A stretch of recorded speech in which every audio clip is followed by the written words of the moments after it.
you're still there.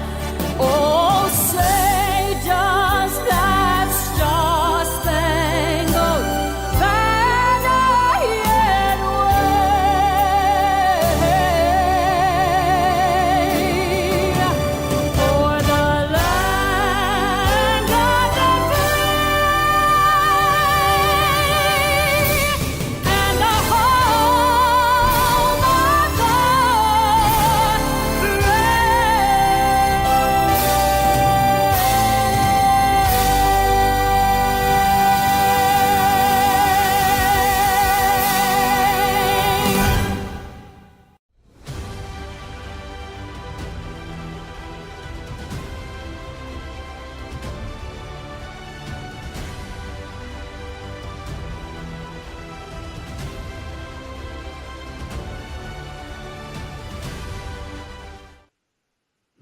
Good morning, folks. How are you? How are you? I hope all is well. Diane, how are you? I hope all is well. So, today is it. This is it. This is it. Hold on just a minute. Hold on. I want to get another drink of my coffee before that Brazilian tariff goes up 50%. Trump, a little easy on the old Maxwell House, brother. Brother.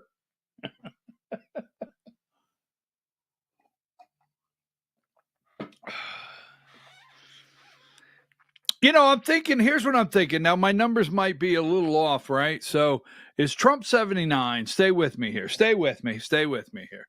Is Trump 79 years old? So, like, he's 79. He's still playing golf. You know, he's working 26 hours a day, whatever. I don't know how he does it. I don't know what gator juice he's on. But anyhow, he is pretty aggressive guy for 79, right? So he's out of office. He'll be 81. Is this correct? 81, right? So he's going to be out of office. He'll be about 81 years old. So that would be, let's see, 25, 26, 27. So if the good Lord's willing, and that's how it works here, if the good Lord's willing, let's just say I'm going to wake up and he's going to be out of office 2027. Right? We're going into 2028.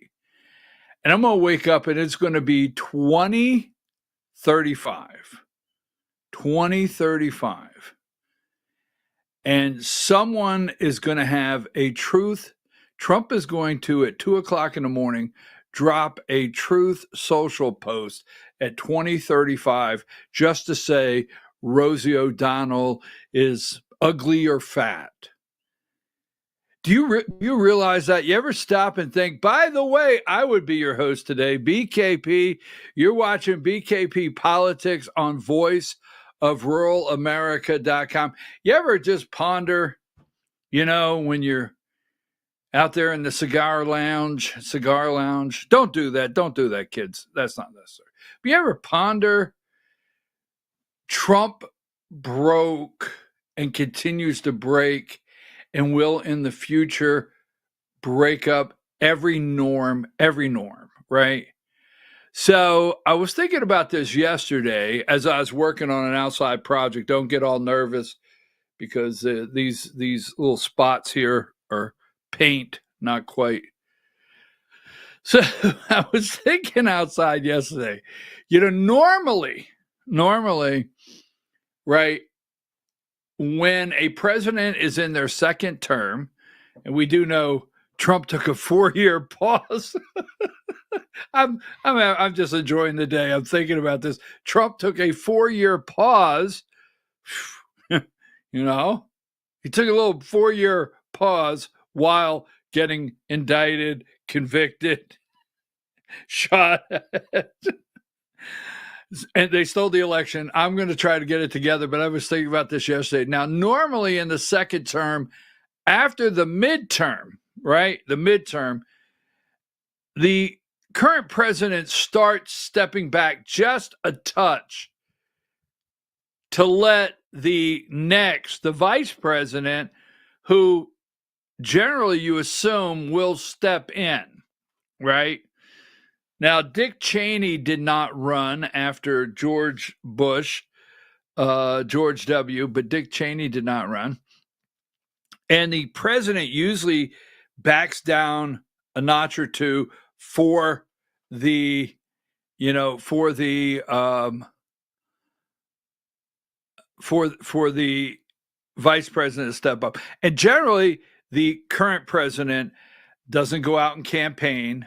All right, you want to let your candidate now become their own man or own woman or whoever it may be. You want to let them excel. You want the highlight to be on them. You want them to be the front person. And a lot of times in the past, for the most part, the sitting president addresses the convention because the convention is that's your party. That's who nominated you twice or three times, third time, right? And you go to the convention, and a lot of times it's opening night, and you address the convention, and you walk out into the shadows and kindly go over here and turn the convention over to the nominee. Now, that would be what in most terms is called the norm. You ever realize that's not going to happen with Trump? Not going to happen. I predict Trump will campaign. All right, anyhow, I don't even know why I went there, but I was just thinking, it's going to be like 2035, and Trump's going to be dropping Truth Social posts calling someone in a foreign country a loser. Just saying. All right, that being said, today is it. This is it. July 31st is it. This is it. This is it. I mean, it's your last chance. 152. 152. It's tomorrow's August, baby. August. No interest rate cut. No interest rate cut. We will talk about that in a moment. No front headlines on the economy. Remember back in the old days, MSNBC would bring in every time there was a report, MSNBC would bring in Stephen Ratner and do the Ratner charts and explain why. Remember, you would get the explanation for 20 minutes, all the networks, on why the Joe Biden economy is amazing, just absolutely amazing. We shouldn't touch it. Remember that? But very little, very, very little whatsoever on the data. Now, Trump is venturing into the unknown, and I'm okay with it. I am okay with it, and I'm going to tell you why later. He is venturing into the unknown. I actually love that he's venturing into the unknown, that Jerome Powell is questioning. This is kindly a little bit, all right, so let me stay focused. Will Trump stand firm on tomorrow's tariffs deadline? Now, I love a good taco. Give me video 11.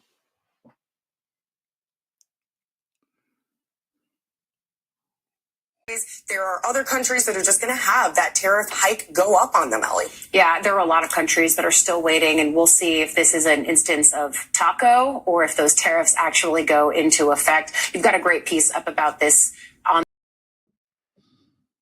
taco. Will Trump taco?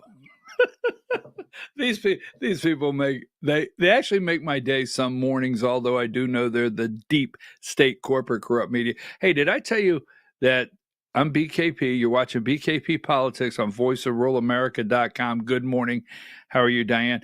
Now, taco. Trump always chickens out. This is it. This is it. Boom. Tonight's the deadline. Got it? Trump hits India and Brazil with high tariffs. Now, we're going to talk about the tariffs momentarily. We will talk tariffs. All right. But they will not report. they will not report Trump's determination to get your products on their shelf. All right? Product placement. Now, as we all know, merchandising, retail, clothing, regardless, hardware, grocery stores. When a manufacturer comes out with a new product, they want to go to grocery chains. They got people out there assigned to go to grocery chains, and all they do is work out deals to get product placement. All right. Retailers know, no matter what it is, they have done the studies, the hottest spots in the store that create sales. That is all studies that have been done. Inventory turns, what is the fastest real estate on a commercial piece of property inside one of those box stores that moves the fastest, and that's product placement. Now, not to bore you with that little bit of retail merchandising, they lack to tell you that Trump is determined in the tariffs. It's not just how much money we're bringing in, and they want to tell you every day the tariffs are going to cause a recession, and obviously they have not caused a recession, and everything was going to fall, and the sky was falling every single day, and then they got Epstein, and then they got the big beautiful bill. They got so many things to work with, but the sky was falling. We will talk about the tariffs, but India, for example, India, they want to answer the phone for you, right? They want to provide a phone service like, yeah, we'll answer the phone for you. Hello, my name is Larry. No, it's not. But they will not allow our products on their shelf, period. They just will not. I mean, no, you're not sending your products to put them on our shelf. We're going to protect our people.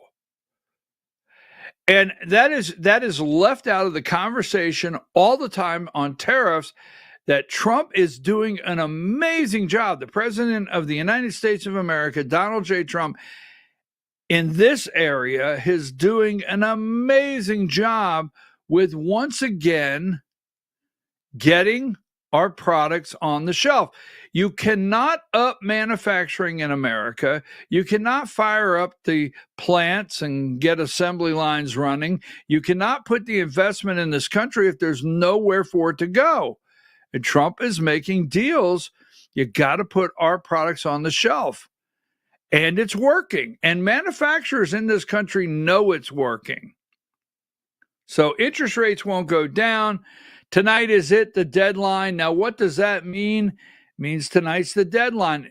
And all Trump's tariffs that he put out go into effect tomorrow morning or at midnight. But it does not prohibit in any way whatsoever a negotiation. So we will talk about that along with many other things that we have on tap. All right. I told you this yesterday. Now, MSNBC is coming out and claiming they have the exclusive.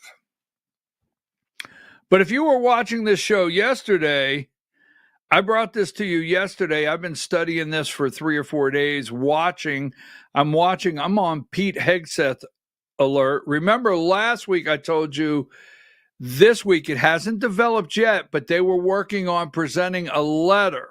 I told you, if you go back to last week's programming, I said there was an internal letter in the Pentagon that was floating around that was going to be made public saying Pete Hegseth was not competent enough to run the Pentagon. All right. Now, the media is calling it his exit ramp. And yesterday give me number 49. Yesterday, because I told you to watch, they want rid of Pete Hegseth. All right. They're working this angle. And they're laying the groundwork to really go after him once again. They've not stopped from day one. But I brought this to you yesterday. Pete Hegseth considers shock career move as defense chief remains under fire over multiplying scandals. All right. And what they're saying is, go back to 127. We'll get this out of the way, right? 127. Pete Hegseth has discussed running, they call it an exclusive, running for political office in Tennessee, right? So they're trying to create an exit ramp for him. The deep state is, here's your exit ramp, go down to Tennessee, become governor. Yes, that is what they're doing. They're trying to create a Pete Hegseth soft landing, get out, don't make us push any other buttons. This is the beginning of something you keep an eye on. Now, go ahead and take that down. Give me 110. 110, because we have to I want to get to the economy. All right.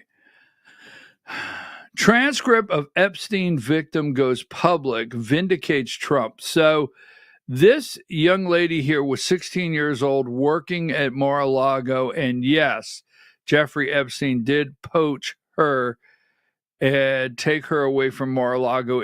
What Trump said vindicated him yesterday. I can't really pronounce this young lady's name. I will try in the break. We'll talk about this a little later. But this is tied to something. There's a reason Trump brought her name out. There's a reason Trump kept talking about her and Epstein poaching her. He's laying the groundwork for, you might find me on the list, you might find other things, but you'll not find me crossing that one line. I'll just put it there. We'll leave it at that. But he is vindicated in what he said on Air Force One. Go ahead and take that one down.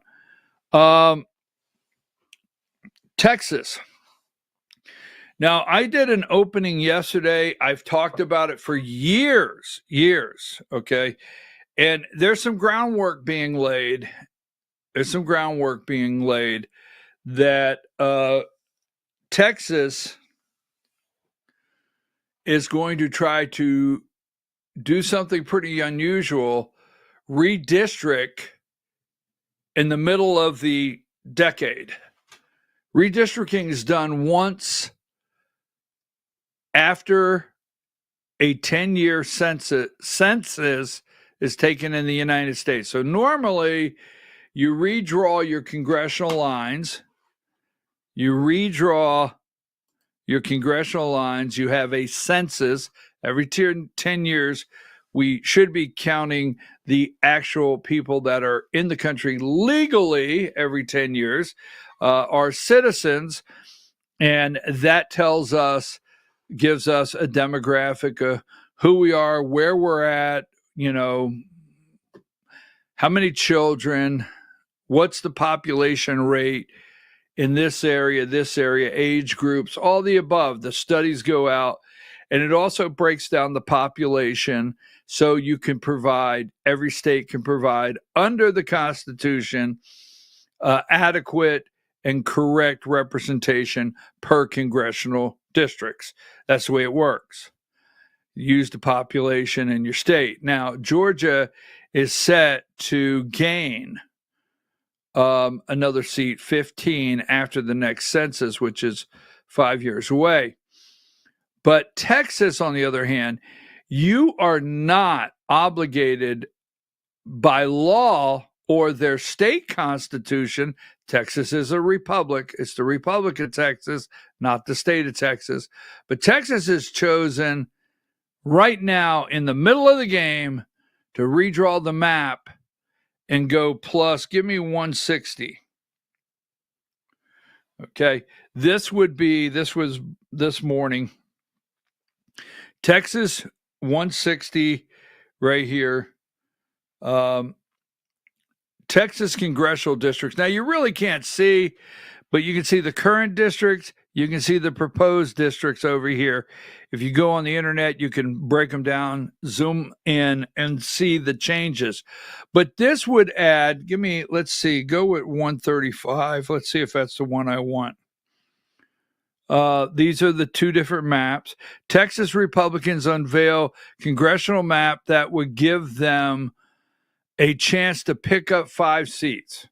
So Republicans say in Texas, we'll raise you 5 seats. Raise you 5 seats.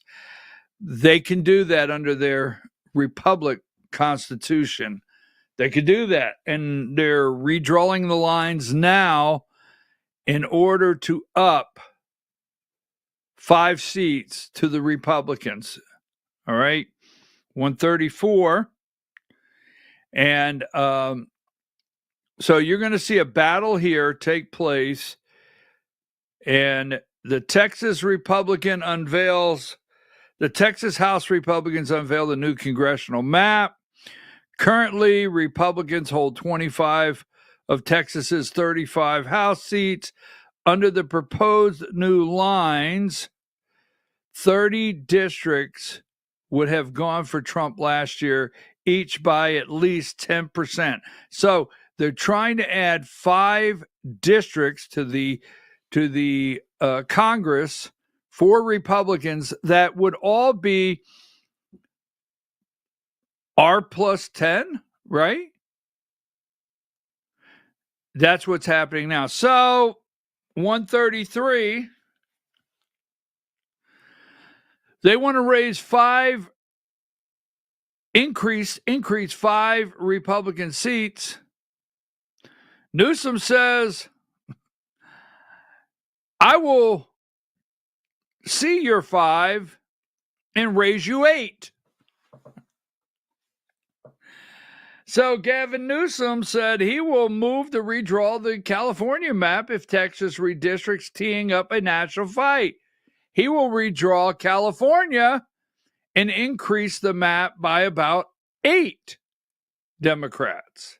So I thought you might be interested in knowing that's happening. So thought I'd bring it to you. Now, that's Texas. That's the exit ramp. I want to give you one or two. We got that one right there. The battle. Now, Houston gains. I'm in Georgia, folks. I'm in Georgia. Absolutely love being here. Love living here. Love everything about it, except for the fact that I live in probably what I think the most corrupt political state in America. I just do. You can brag on yours all day long. I can tell you this is where corruption comes to. I mean, they have classes on it. I mean, they send people from all over the country to Georgia to take how to run, in my opinion, a corrupt government structure. We'll teach you right here in Georgia. So I know I said all that, and I got to move along. But the battle lines, Houston gains 10th congressional district in Georgia. Houston gains has announced. I said Wednesday. I was told Wednesday. I do know they said we want another day space. The Mike Collins campaign wanted another day of space in the news cycle. They wanted to own it one more day. So it's no big deal. Houston Gaines has announced he is a state representative in the Athens, Georgia area, and he has announced he is running for 10th congressional district.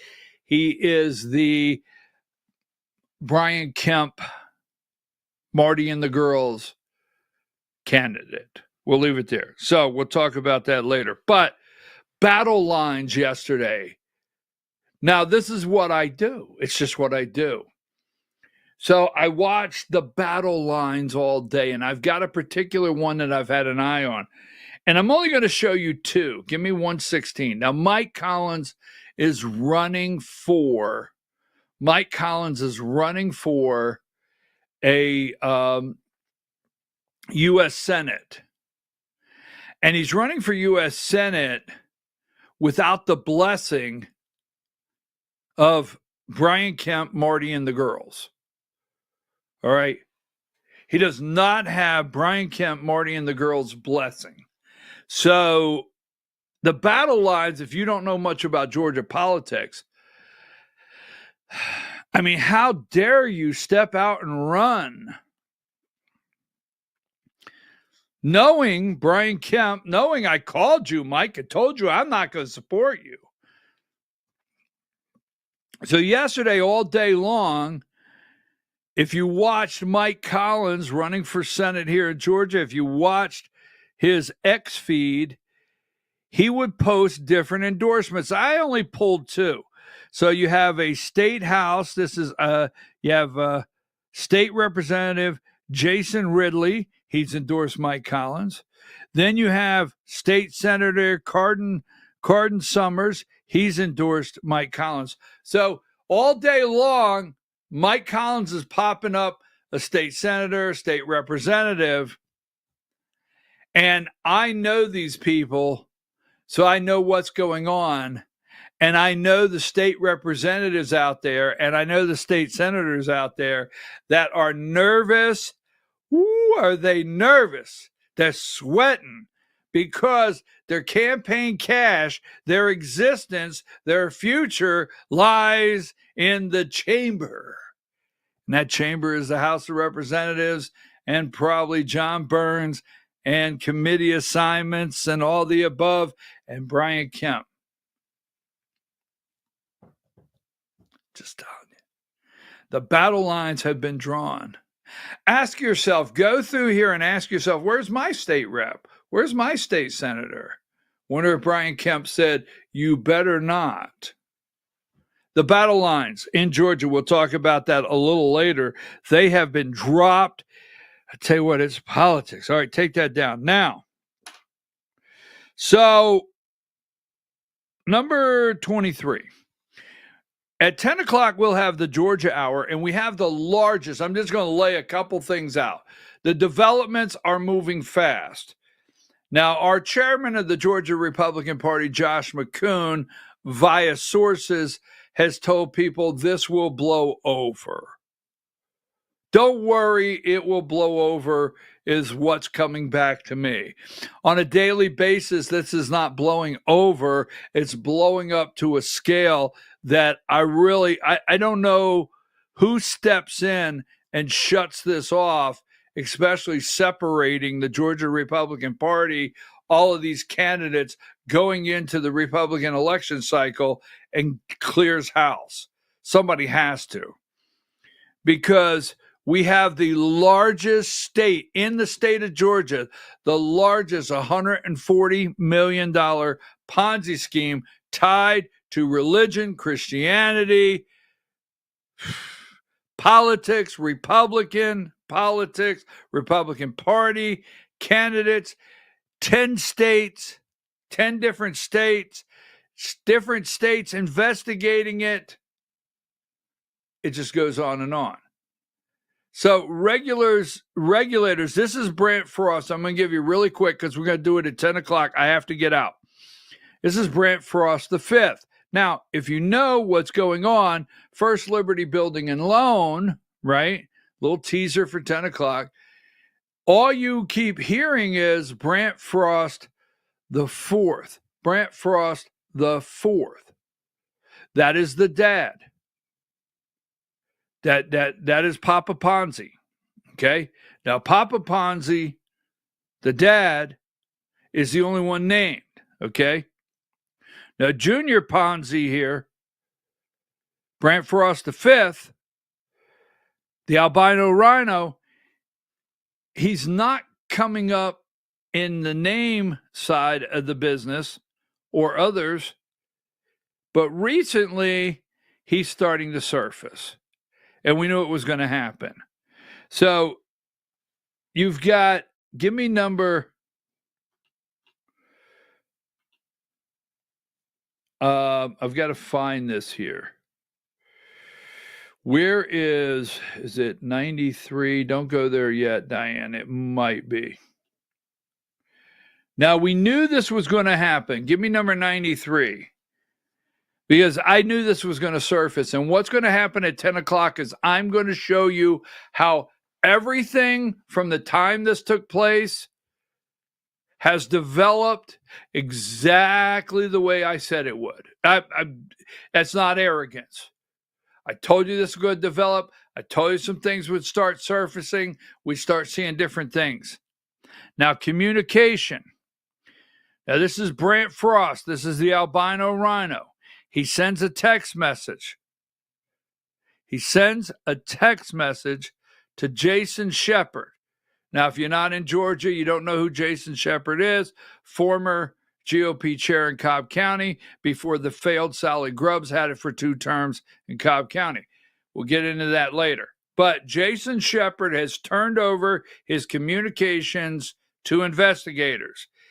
Brant Frost V, the albino rhino, if you can send me 2 guys who buy in, I'll send you $1,000 thank you gift. So he's offering Jason Shepard to send investors. And the reason I'm bringing this up at 10 o'clock, I'm going to lay out something that's going to be very explosive because we're going to ask some questions. Because I always say what you want me to believe is what? No. So if Jason Shepard, that is really no friend, no really close tie to the Frost family, and I know that. He's not their cup of tea, but he's being solicited and offered perks to send people his way. Whew. If you can get 3 or more, I will send you 1% referral fee. This could be a good side of business for you, a good side business for you. You know, you can get we have 2 or 3 of these opportunities every month.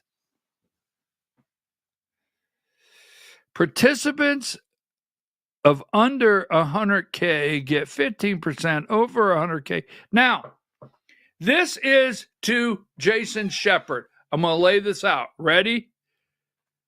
This is Brant Frost, text message to Jason Shepard.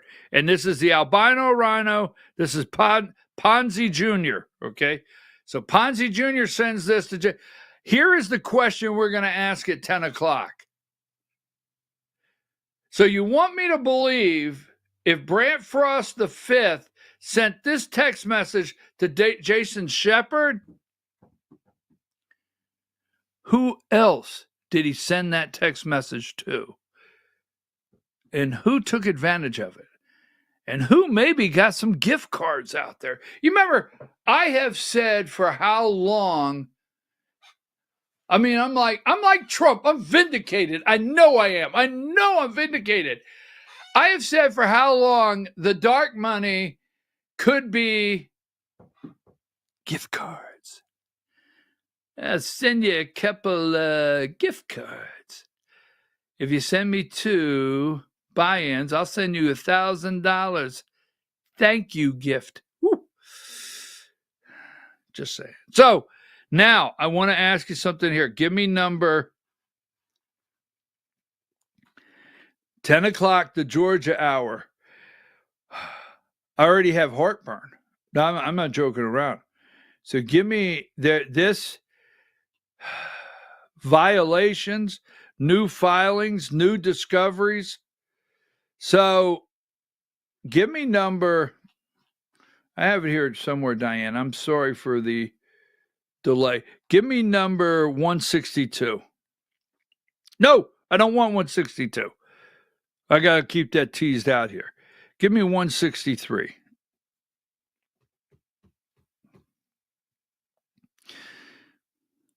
Daxland running for Maine House. What does this have to do with the Georgia hour? Why would I go there to the state of Maine and find this? Well, tune in at 10. Hey, give me number 96.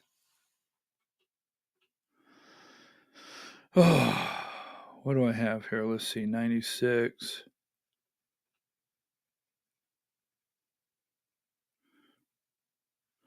That's not what I want. I want 66. I didn't mean to say that.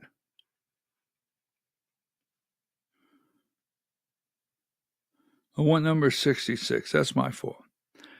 So in the Georgia Hour, what is Brian, Marty, and the girls up to? We will discuss that one in the Georgia Hour. Have you seen this right here?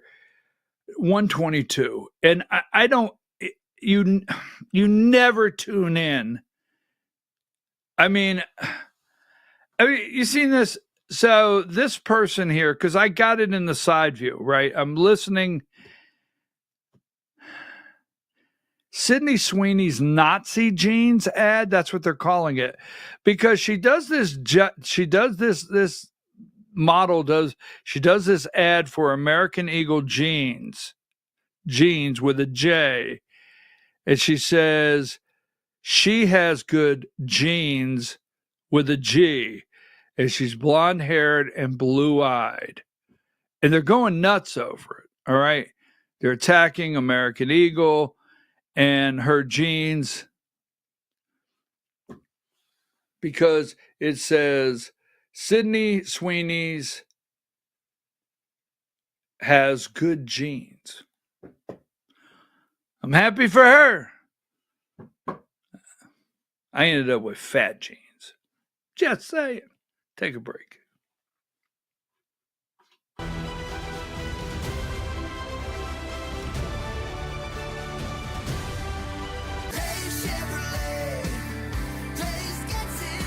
Massive truck discounts are back at Days Chevrolet in Jasper. Up to $10,000 off Silverado 1500s. Up to $5,000 off Silverado 2500s. Don't wait. Get them before they're gone. $10,000 off Silverado 1500s. $5,000 off Silverado 2500s at Days Chevrolet in Jasper. Days Chevrolet.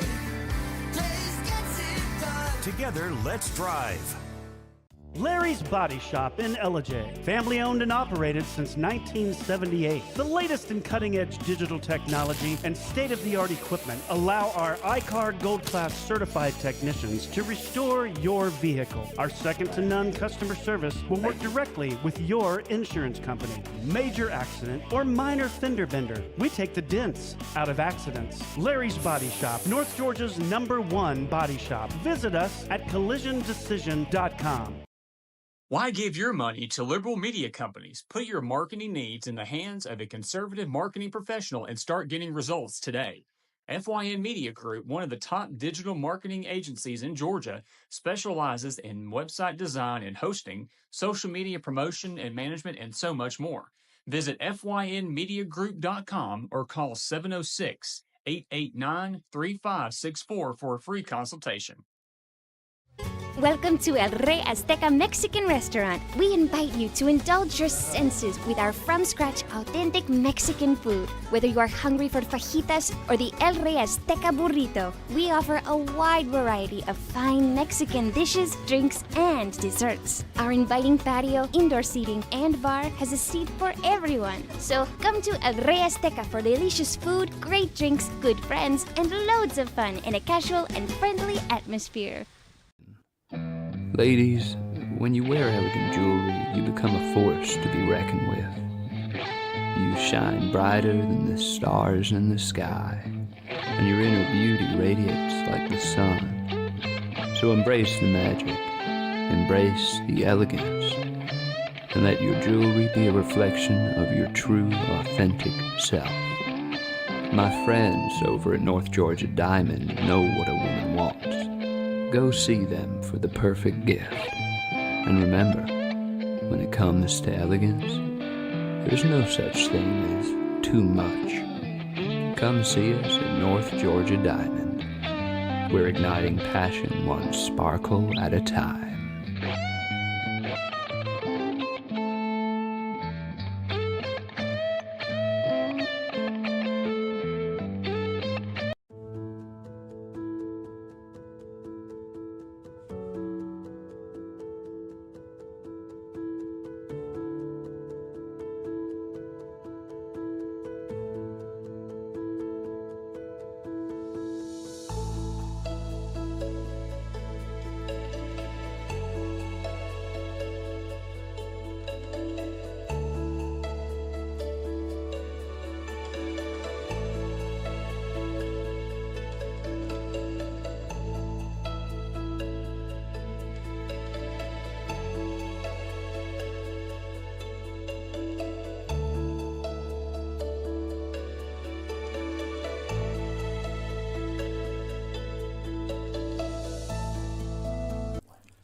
In 1981, Reed Nicholson began selling tires out of an old barn in Mineral Bluff. Little did he know that he had just laid the groundwork for the most trusted names in automotive services in the Blue Ridge area. In 1997, Nicholson Tire Center became what it is today, holding the same values of faith, family, and great customer service. 2 locations to serve you, and the Blue Ridge location is currently expanding to offer fast service and the largest U-Haul provider in Georgia. Nicholson Tire Center, Blue Ridge, and Mineral Bluff. This is a special report. Knowing how to invest your money is harder than ever before. Dealing with stock market volatility, record debt, and terrorist attacks requires new thinking. At U.S. Asset Management, we can help you see the world more clearly so that you can move beyond the chaos and invest with confidence. Call us, visit us online, or drop by our office. U.S. Asset Management, helping you make better decisions with your money. Mesquite Grill, now offering online ordering for your convenience. Check out our new website at mesquitegrillbr.com. That's mesquitegrillbr.com. The great food and service you have come to expect, ready for you when you arrive. Open 7 days a week with a fully stocked bar and friendly service. Bring your furry friends with you and dine on our pet-friendly patio. Also, check out our catering options and let us prepare delicious food for your next event.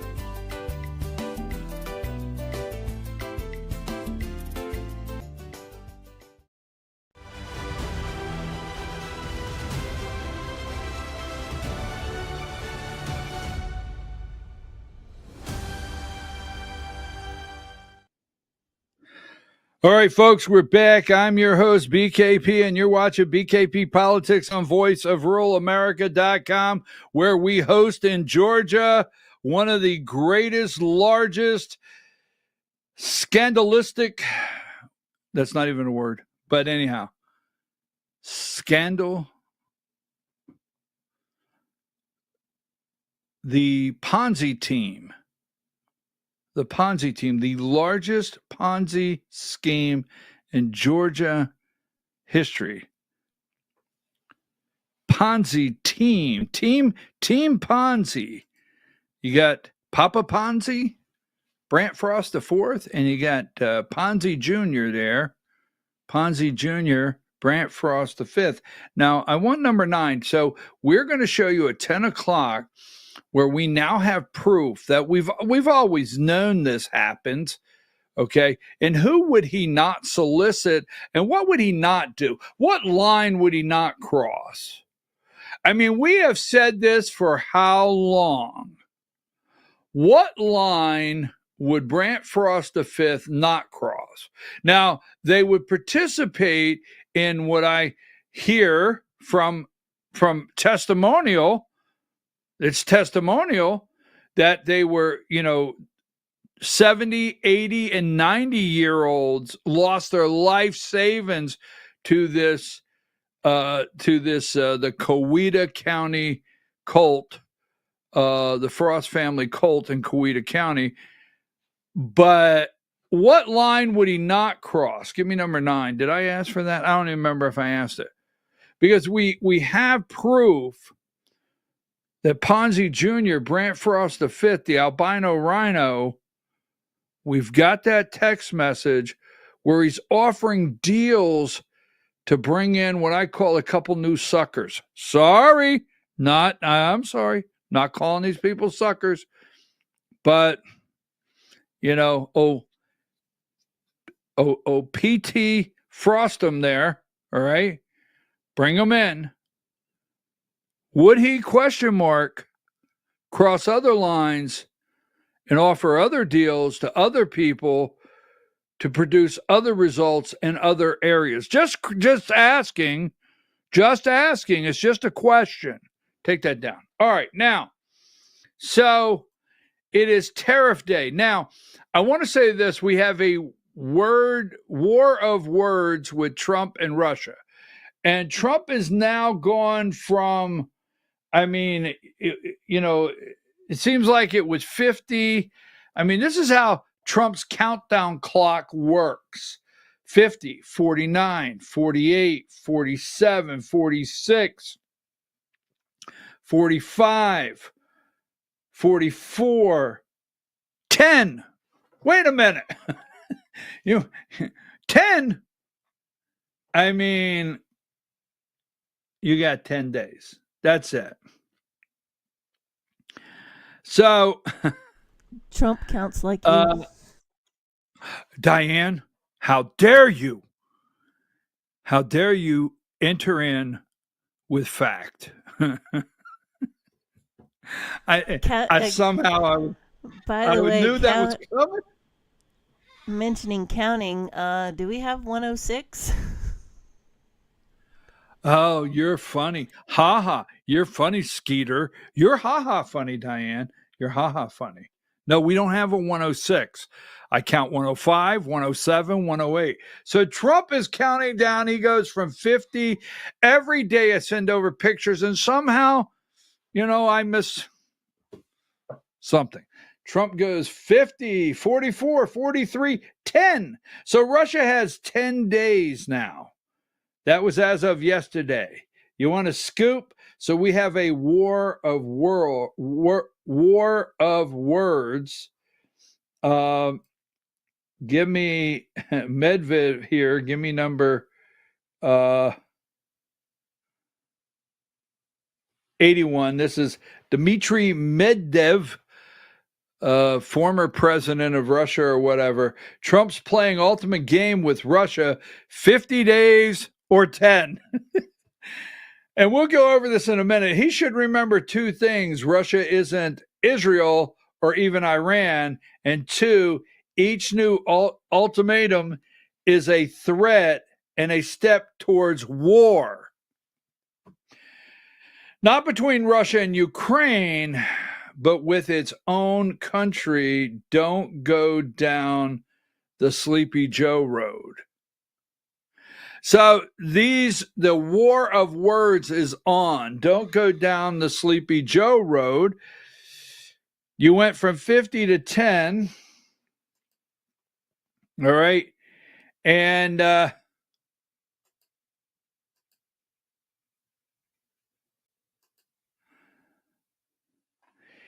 87, Trump says he does not care about India, Russia trade ties. I'm going to throw this out here. We'll talk about it later, right? Trade ties.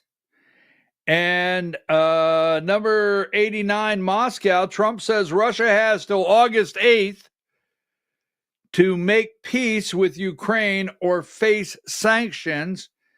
And the sanctions, all right, we'll talk about the sanctions in just a second. So now we talked about this earlier. India, all right, negotiations with India are not going well. And I'll tell you why. Let's see. We've got a trade deal with South Korea. Hang tight. We're going into the 140 zone. Give me 141. The August 1st deadline is the August 1st deadline. It stands strong and will not be extended. The big day for America. So we're going to talk about tariffs momentarily. All right. Now here's the one right here, number 143. What is that? I don't want John Fredericks. I want 141.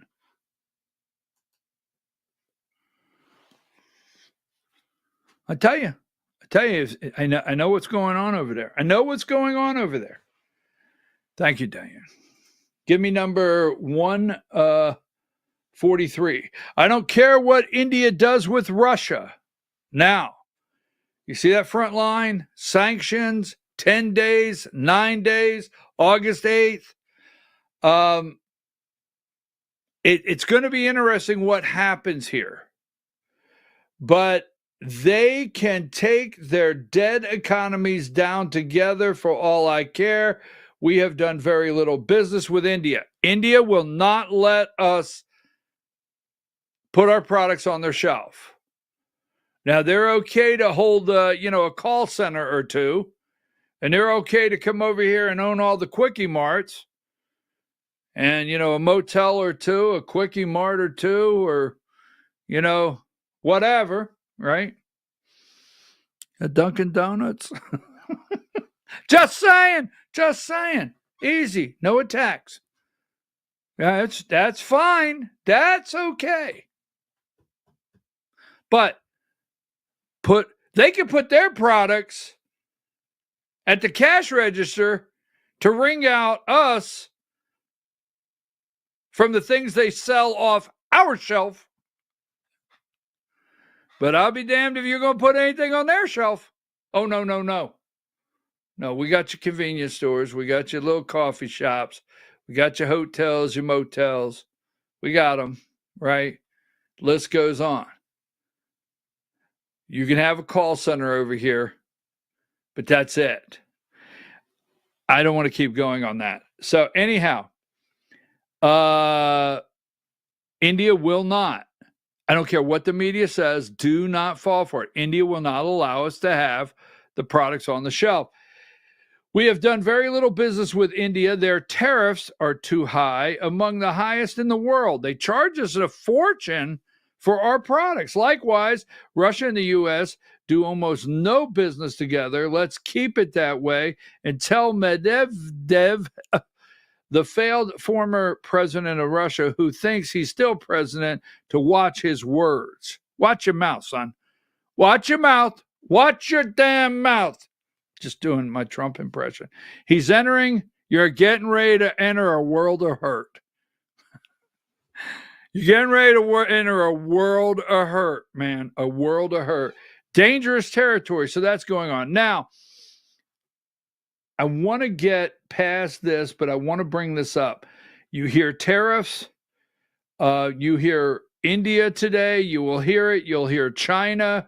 This all goes together. Give me number 68. And the reason I want to bring this up,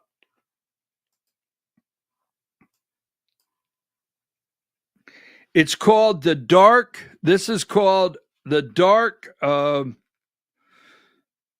fleet. It's called the dark fleet, meaning here's what happens. Russia sells oil to India, and this is why it's called the dark fleet. Russia sells oil to India and China at discount prices, very discount prices. India turns around, prints out new paperwork, all right, and sells the oil on the open market, same as China. Now, let's not go into China right now, but today you're going to hear a lot about India. They charge us enormous tariffs where we can't send our products to them, all right? They will not negotiate the tariffs, and they're the ones that's really purchasing. Now, if you look at the wealth in Russia, it's oil. It's their energy sector, their gas, their oil, that's their productions. And if you don't choke off that supply, Russia's doing fine. So the dark fleet never leaves, all right? The dark fleet never goes to India, doesn't go to India.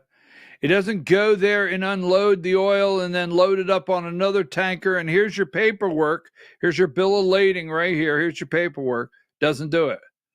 It's a dark fleet because when it leaves, the transaction shows sold to India at a very discount, and then India will in turn sell it to someone on the open market, and the tanker goes straight there. So Trump is battling a lot of things right now, trying to get our economy, to be able to compete in the world, compete at home. You got to have this to get our communities back on track where good jobs. We'll go into that. I don't want to go down that road right now. So,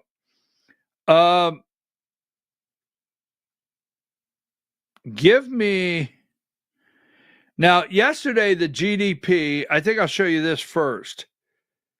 The interest rates. So here's Kevin Hassett, video 9.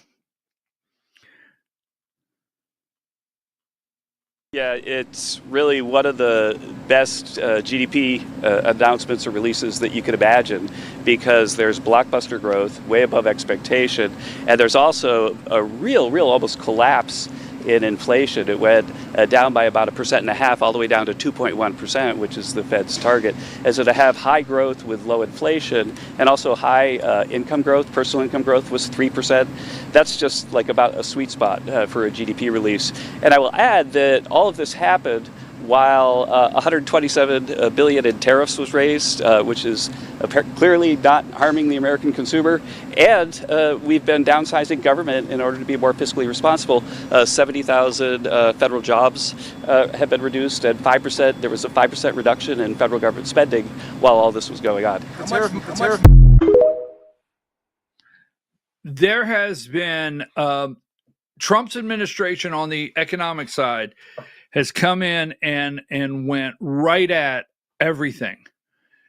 I have often, if you're new to the show, when Trump's administration first started, and Scott Bessent went on the air and he talked about turning the printed money, the printed money government economy cash infused from the government economy to a private economy where it needs to be in the private sector.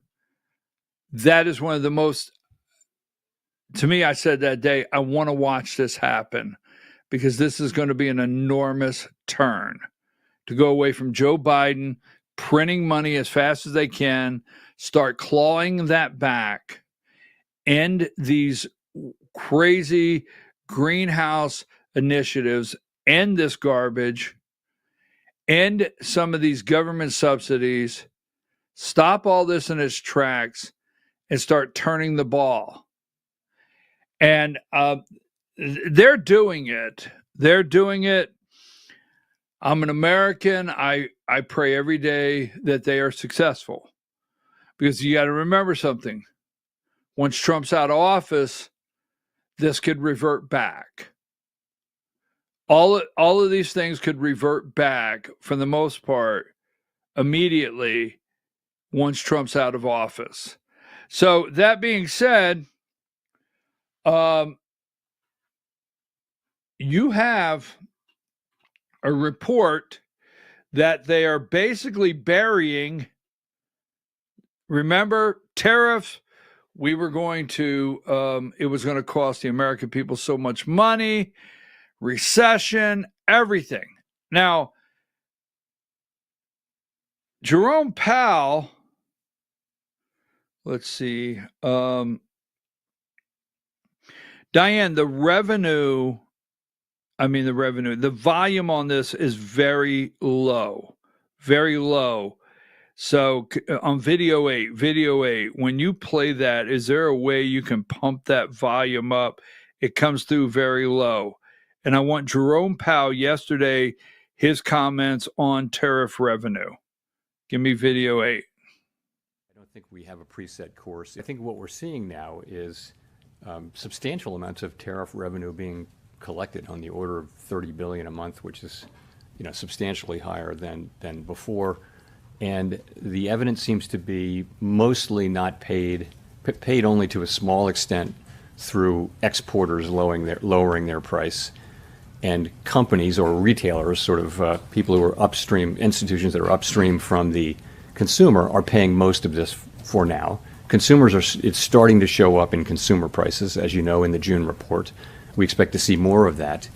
And we know from surveys that companies feel that they have every intention of putting this through to the consumer, but the truth is they may not be able to in many cases. So I think we're just going to have to watch and learn empirically how much of this and over what period of time. I think we've learned that the process will probably be slower than expected at the beginning, but we never expected it to be fast. And we think we have a long way to go to really understand exactly how it will be. All right, so he wants to lead you to believe that what Trump is doing here with the tariffs and with renegotiating trade around the world, they're learning. Now, this is the Federal Reserve, okay? They're learning how this is going to impact. Now, I will tell you, there's rooms all over they're called think tanks, with these brilliant minds that have graduated with these enormous degrees from higher learning institutions. They can have a conversation, grammatically correct, but they're so damn dumb, they're sitting around saying, but this is not how we planned the economy to work. How does this work if we reduce the trade deficit? I don't know what the outcome will be if manufacturers in the United States start manufacturing products and putting them on the shelf in other countries. And here you have Jerome Powell saying to you, well, we haven't learned exactly what the outcome of this will be. Now, what really threw him off is, I think Trump or something said, we're taking in, do you hear how many billions of dollars? We're taking in billions of dollars in tariffs, billions. An enormous amount of money is coming into our treasury that did not come in before to this country. Trump throws out, hey, I think it was $2,600. I'm going to send every family in the United States $2,600 out of the money that we're getting from the people. What? That I'm telling you. So how does MSNBC report the turn in the economy? This is interesting. MSNBC reporting the turn in the economy here.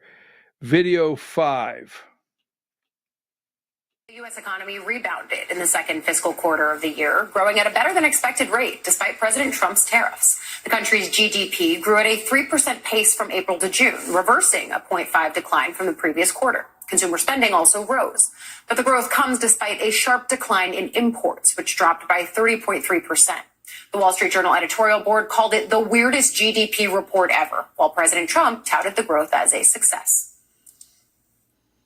They smashed all expectations. They thought it would be maybe a little bit less than 2, and it was 3, a little bit more than 3. At the same time, inflation continues to fall faster than expectations, and for the 5th consecutive month, core inflation was lower than predicted substantially. This is truly the dawn of the golden age of America. That's what we're in. We want to keep it that way. The Federal Reserve, meanwhile, is leaving interest rates unchanged following its two-day policy meeting. Fed Chair Jerome Powell announced yesterday rates will remain steady amid persistent inflation and a tight job market. It's the 5th time this year the Fed has left short-term interest rates the same, despite President Trump's consistent calls for cuts. What's different this time, though, is 2 Fed governors did split with Powell. They voted for rates to be lowered. This is the first dual dissent in more than 30 years. Joining us now, congressional reporter for Semaphore, Eleanor. Mysterious. A mysterious 3.3% drop in imports. That's called the trade deficit. It was mysteriously a 3.3% drop in imports. We don't even know how to report this. Give me number 129. Trade deficit. We need it to go like this. 3.3% drop in imports means, I don't know, have you gone without anything in America? Have you? U.S. economy grows at 3% rate in second quarter. Now, I don't know, because I'm not an economist, and I don't have all those brains in the other room analyzing everything for me. You do realize the growth in the second quarter had all of the media uncertainty in there. All of it.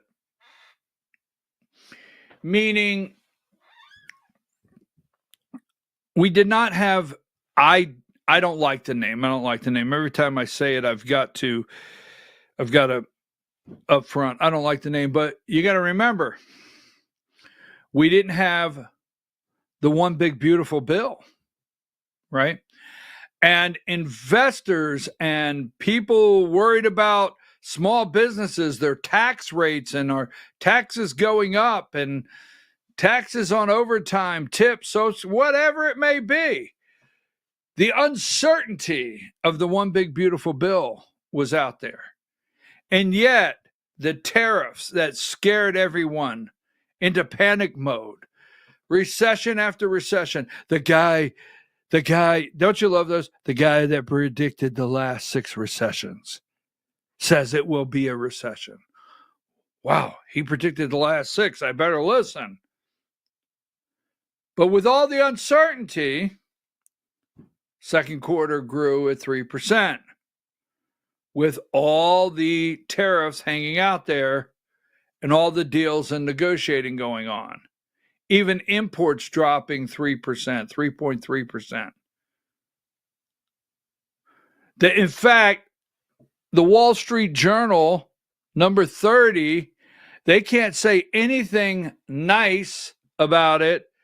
They call it the weirdest GDP report ever. It's the weirdest one ever.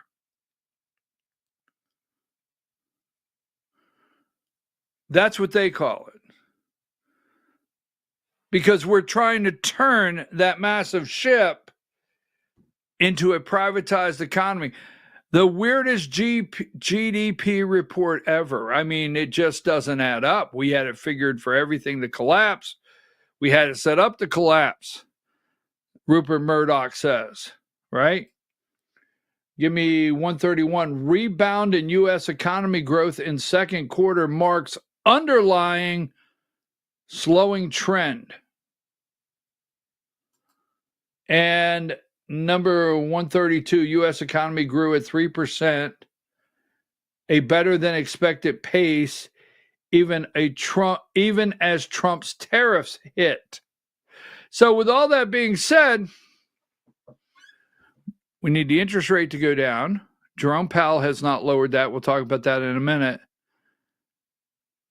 But the economic turn of this engine with the tariffs and everything going into place doesn't seem like they can collapse it quite the way they wanted to, right?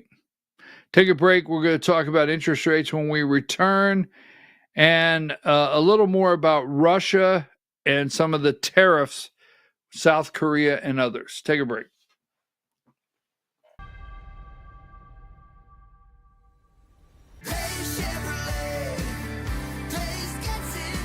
Massive truck discounts are back at Days Chevrolet in Jasper. Up to $10,000 off Silverado 1500s. Up to $5,000 off Silverado 2500s. Don't wait. Get them before they're gone. $10,000 off Silverado 1500s. $5,000 off Silverado 2500s at Days Chevrolet in Jasper. Days Chevrolet.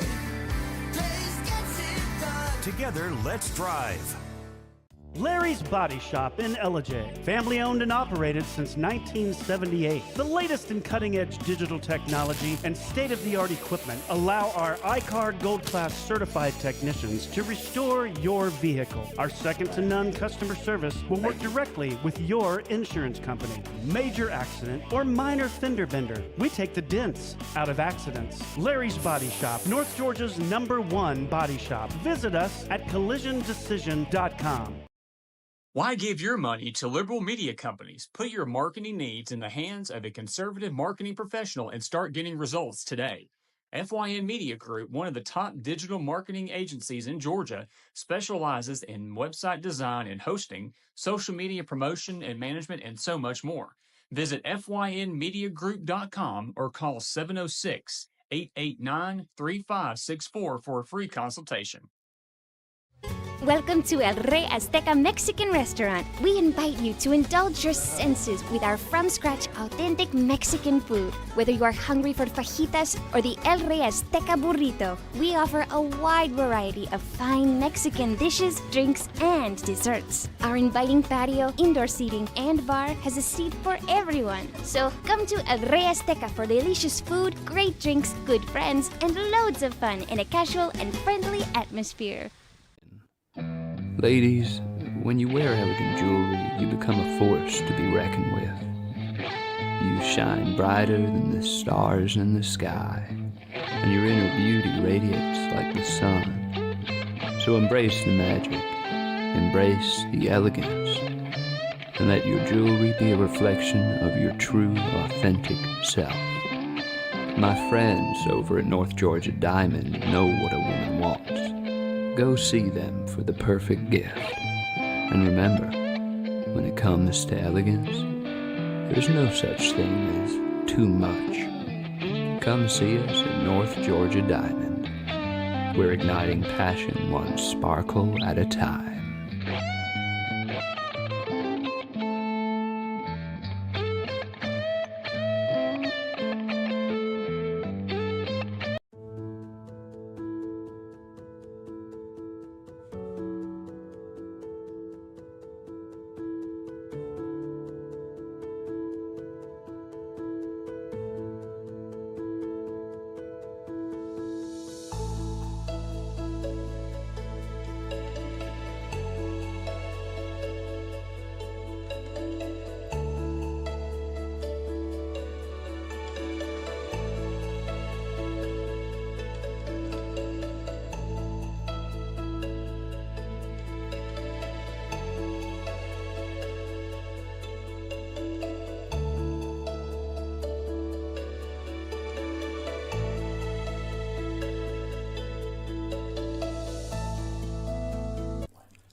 In 1981, Reed Nicholson began selling tires out of an old barn in Mineral Bluff. Little did he know that he had just laid the groundwork for the most trusted names in automotive services in the Blue Ridge area. In 1997, Nicholson Tire Center became what it is today, holding the same values of faith, family, and great customer service. 2 locations to serve you, and the Blue Ridge location is currently expanding to offer fast service and the largest U-Haul provider in Georgia. Nicholson Tire Center, Blue Ridge, and Mineral Bluff.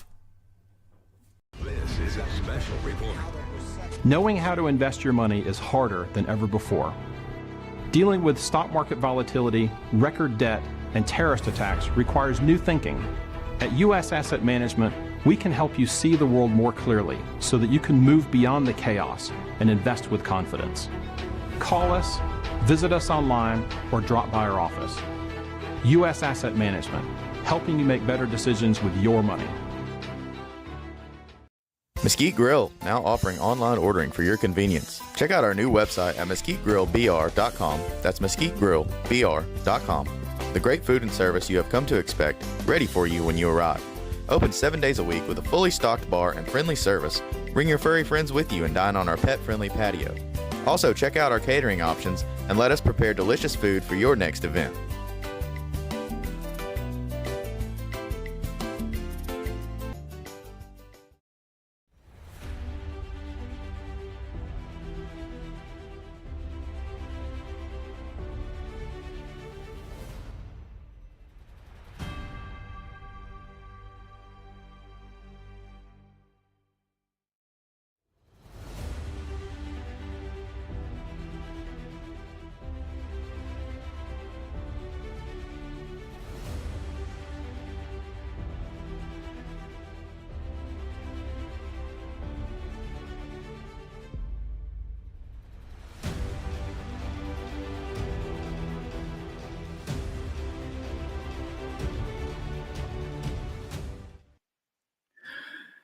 I got a sneaking suspicion. So I have a story here, and I'm at the desk right here, 4 a.m. You know me. I'm at the desk right here at 4 a.m. And I'm going through a website, and I see a story. Now, I do know this website. I have been told, I have not tried to make a purchase, but I have been told that you can purchase story space on the website. That's what I've been told. So every once in a while on this site, I pick up some decent stuff. The reason I peruse it, right?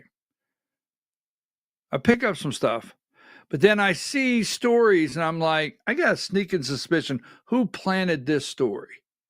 Who wanted this story out there?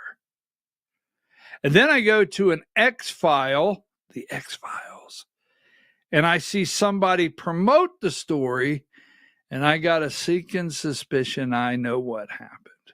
Just saying. I'm your host, BKP. Wow. I'll never get through this day with the politics I have out in front of me. I'm your host, BKP, and you're watching BKP Politics on voiceofruralamerica.com. Tune in at 10 a.m. for the Georgia Hour. The Georgia Hour. I'm going to ask some questions at 10 a.m. that you want to hear. You want to be here for the question because, and then we're going to have an action plan. Tune in for an action plan. We have put that up in the past. Wow.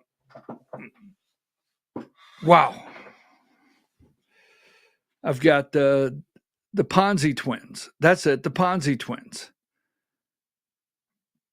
The Ponzi twins, dad and son, Papa Ponzi and Ponzi Jr. All right. Now,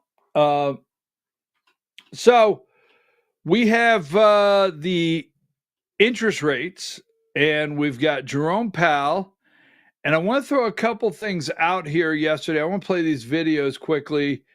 What about Nancy Mace? Remember this. Don't forget. Give me number 115, Diane.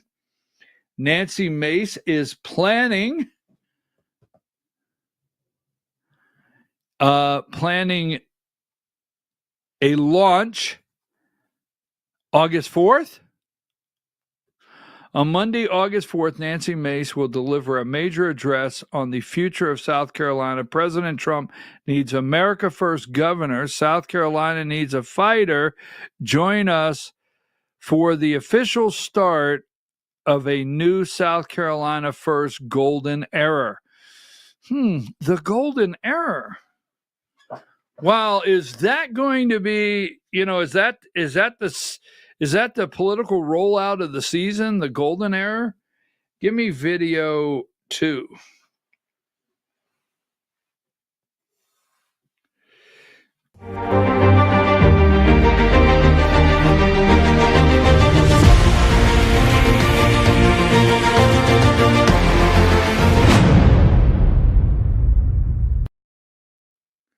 August 4th, Nancy Mace rolling out her campaign to be the next governor of the state of South Carolina while we have number 43. And I think she's looking and hoping to get Donald Trump's endorsement. And then we have Ralph Norman, who has resigned from Congress. He is running for governor, and he has Nikki Haley. Don't forget, Nikki Haley is a 2-time governor of South Carolina, former ambassador to the United Nations, but he's been endorsed by Nikki Haley. So the South Carolina governor battle is on. It's on like Donkey Kong. I just wanted to say that, right? So that's moving right along. We've got a lot in Georgia happening. We've talked about it. I'm going to talk about this story in a minute that dropped. Give me 73. So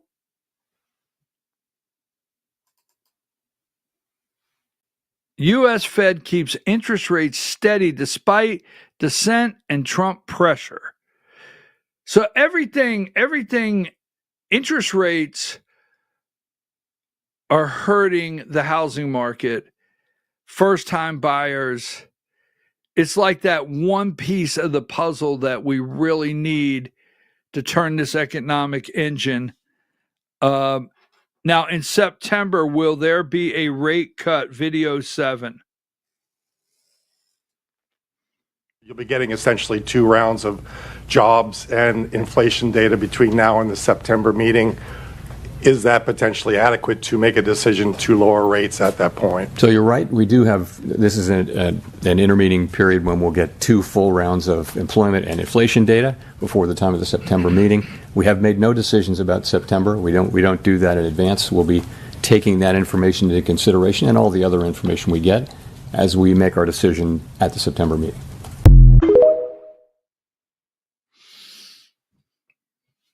$22.7 billion, $3.1 billion. They run our economy. They sit there. We have this board of governors deciding what our currency, our money can be lent for, and so forth. Just saying. How did Jerome Powell feel about Donald Trump's visit to the Pentagon? Video 10. Renovations of the Federal Reserve's headquarters that the administration has been looking into. Do you see their interest in that issue as being directly tied to the president's push to get you to lower interest rates? Not for me to say. I will say we had a nice visit with the president. It was an honor to host him. It's not something that happens very often at the Federal Reserve to have the president come over, let alone to visit a building. But it was a good visit. I was quite pleased to have the president say multiple times that what he really wanted to see was us getting this construction completed as soon as possible. So, nice visit. Interest rate, September. So I was over in Hindu this morning, or is that what it's called? Give me number 113. What is this called?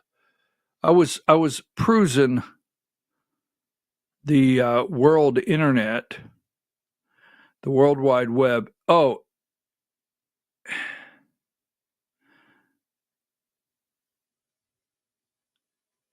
the Jeffrey Epstein's shadowy orange object seems moving up the stairs to suspect cell block night before his death. Forensic experts have questioned the federal government's explanation of the mysterious shape near Jeffrey. And I was like, what? And then I thought to myself, video 4. Could I just interrupt for 1 second? Are you still talking about Jeffrey Epstein? This guy's been talked about for years. And that's what I thought. I said, are you still talking? So I typed that in to see if it shows up somewhere else. I put it in a search. I said, does this show up anywhere else? And lo and behold, right here, give me number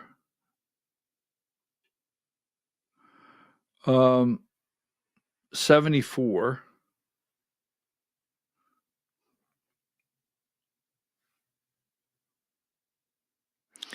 In plain sight, mystery orange shape spotted. This is the post. Near Jeffrey Epstein's jail cell night before his death report. To say that there's no way that someone could get to the stairs. So Pam Bondi said we're missing a minute. Turns out to be 3 minutes. Yesterday they found the minute. Now they have a blurry, mystery-shaped, orange-shaped spotted near Jeffrey's cell. And then on top of that, you have, let's see what we have here. You have on top of that, you have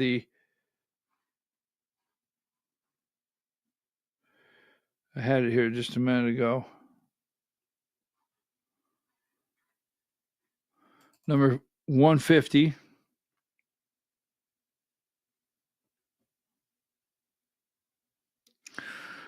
The Senate's rule of 5. Senate Democrats take new action to get Epstein and Maxwell's grand jury records. Homeland Security and Government Affairs Committee, any 5 members, allows minority party to compel information from executive branch. Just like that, 149. Right? Just like that. The Senate rule of 5. Not letting it go. And 148. Gilfers? Is that her name? Virginia Gophers? She committed suicide. Her family is urging Trump not to pardon Ghislaine Maxwell, who put her into slave labor there for Jeffrey Epstein. Now, the interesting thing is this, and I just want to put this out. 147. Look this up for yourself. Trump says Epstein stole young woman from Mar-a-Lago spa, all right, including Virginia Guffrey, however you pronounce her name. I don't know. But my understanding is she's working at Mar-a-Lago. She's 16 years old working at the spa in Mar-a-Lago. Now, when Trump said Epstein was poaching his girls, Trump, you know why he poached those girls. Interesting. So, they say you can't talk about it.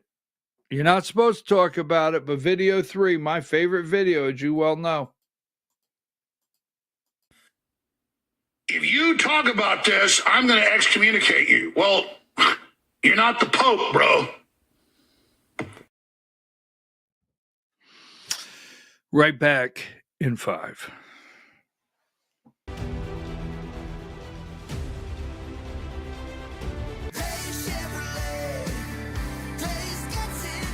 At Days Chevrolet in Jasper, we're proud because for more than 65 years, we've built a legacy of trust for the families we serve. That's why 80% of our business comes from repeat customers and referrals. When you treat folks as well as we do, word is bound to get around. Days Chevrolet in Jasper, family first since 1959. Together, let's drive. Larry's Body Shop in Ellijay. Family owned and operated since 1978. The latest in cutting-edge digital technology and state-of-the-art equipment allow our iCard Gold Class certified technicians to restore your vehicle. Our second-to-none customer service will work directly with your insurance company. Major accident or minor fender bender, we take the dents out of accidents. Larry's Body Shop, North Georgia's #1 body shop. Visit us at collisiondecision.com. Why give your money to liberal media companies? Put your marketing needs in the hands of a conservative marketing professional and start getting results today. FYN Media Group, one of the top digital marketing agencies in Georgia, specializes in website design and hosting, social media promotion and management, and so much more. Visit FYNmediagroup.com or call 706-889-3564 for a free consultation. Welcome to El Rey Azteca Mexican Restaurant. We invite you to indulge your senses with our from-scratch authentic Mexican food. Whether you are hungry for fajitas or the El Rey Azteca burrito, we offer a wide variety of fine Mexican dishes, drinks, and desserts. Our inviting patio, indoor seating, and bar has a seat for everyone. So come to El Rey Azteca for delicious food, great drinks, good friends, and loads of fun in a casual and friendly atmosphere. Ladies, when you wear elegant jewelry, you become a force to be reckoned with. You shine brighter than the stars in the sky, and your inner beauty radiates like the sun. So embrace the magic, embrace the elegance, and let your jewelry be a reflection of your true, authentic self. My friends over at North Georgia Diamond know what a woman wants. Go see them for the perfect gift. And remember, when it comes to elegance, there's no such thing as too much. Come see us at North Georgia Diamond. We're igniting passion one sparkle at a time.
In 1981, Reed Nicholson began selling tires out of an old barn in Mineral Bluff. Little did he know that he had just laid the groundwork for the most trusted names in automotive services in the Blue Ridge area. In 1997, Nicholson Tire Center became what it is today, holding the same values of faith, family, and great customer service. 2 locations to serve you, and the Blue Ridge location is currently expanding to offer fast service and the largest U-Haul provider in Georgia. Nicholson Tire Center, Blue Ridge, and Mineral Bluff.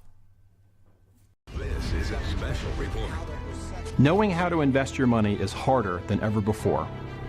Dealing with stock market volatility, record debt, and terrorist attacks requires new thinking.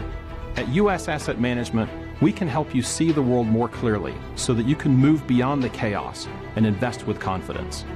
Call us, visit us online, or drop by our office. U.S. Asset Management, helping you make better decisions with your money. Mesquite Grill, now offering online ordering for your convenience. Check out our new website at mesquitegrillbr.com. That's mesquitegrillbr.com. The great food and service you have come to expect, ready for you when you arrive. Open 7 days a week with a fully stocked bar and friendly service. Bring your furry friends with you and dine on our pet-friendly patio. Also, check out our catering options and let us prepare delicious food for your next event.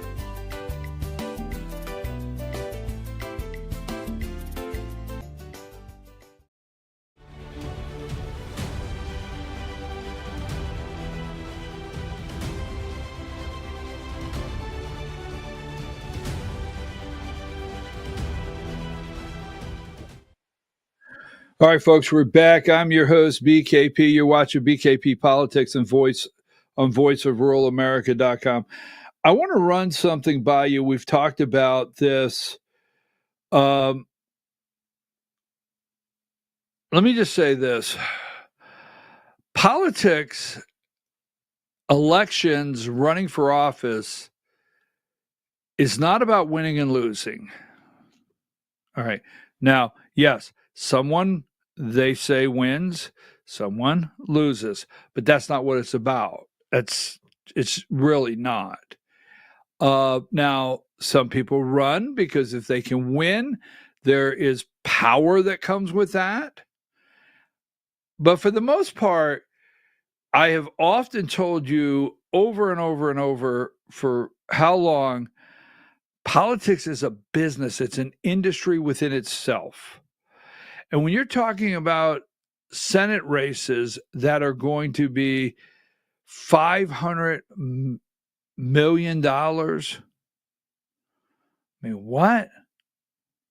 $500 million for one Senate race?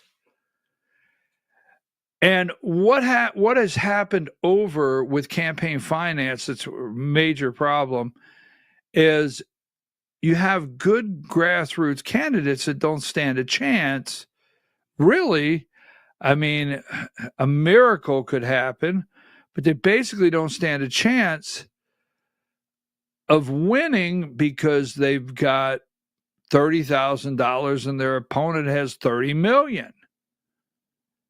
And their opponent can saturate the airwaves, can saturate the mailbox, social media, whatever, with name recognition.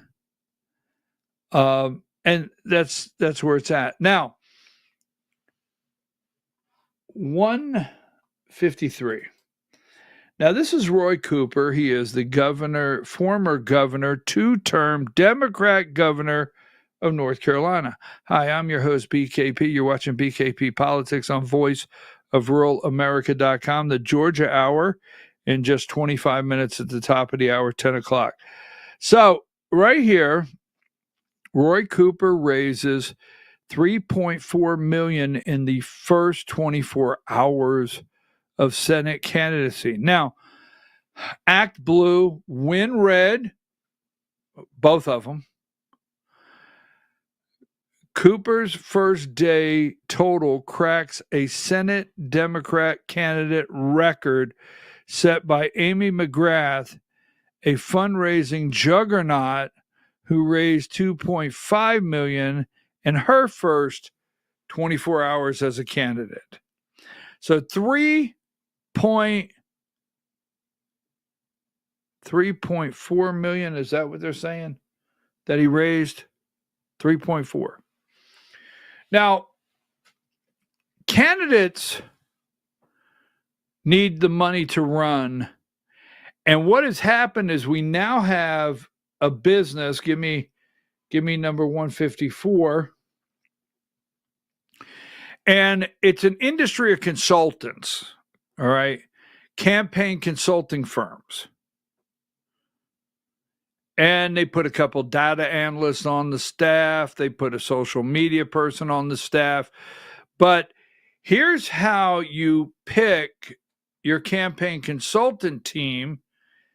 Basically, it's not who can really help you win, is who can bring the most donors to you. I know campaign consultants now. I'll call somebody and I'll say, somebody will announce they're running for office. I'll say, who's running their campaign? And they say, well, so-and-so's running the campaign. And I know immediately that, well, the money's going to follow, right? That's what's going on with Derek Dooley. Remember, Brian Kemp's trying to hold the donor class in his pocket for his candidate. So here it is. Roy Cooper campaign sets fundraising record. Now, up in Virginia, we have two races, New Jersey and Virginia. This is Winsome, right? Is that her name? Winsome, what is her name? Winsome Sears, right? She's the lieutenant governor. Absolutely terrible candidate. She just said she's a terrible candidate in Virginia. 155. Republicans are panicking over Virginia governor's race. We've got Glenn Youngkin there. Paltry fundraising, weak polling, and candidate seen as incapable of fixing either has some of the RGA, Republican Gubernatorial Association, which would be Brian Kemp, because Brian Kemp, this is the National Republican Governors Association. Brian Kemp is the president of, all right.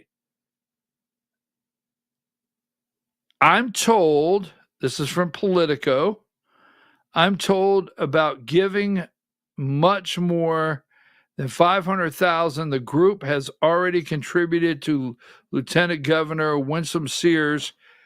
They are trying to plant right now with 2 weeks, number 156, that she's down 12 points, right? And that her Democrat opponent is $15.2 million to her 4.5, and that the Georgia Republican Governors Association and others are getting ready to pull out of this campaign. That's what we're hearing. So Virginia, Glenn Youngkin, we go from Glenn Youngkin in Virginia to Winsome Sears, Lieutenant Governor, terrible candidate. for the Republican to try to follow up Glenn Youngkin. And Virginia they will use that as a model of what's getting ready to happen. Virginia flips back to the blue with the governor. So we will see there. I just want to bring that up. Money. Who can raise the most amount of money? When you hear, and I'll use 10% as a number. When you hear that this right here, I'll just throw everything about politics today and running elections and trying to find someone to save America, save the democracy. And this happens right here. 153.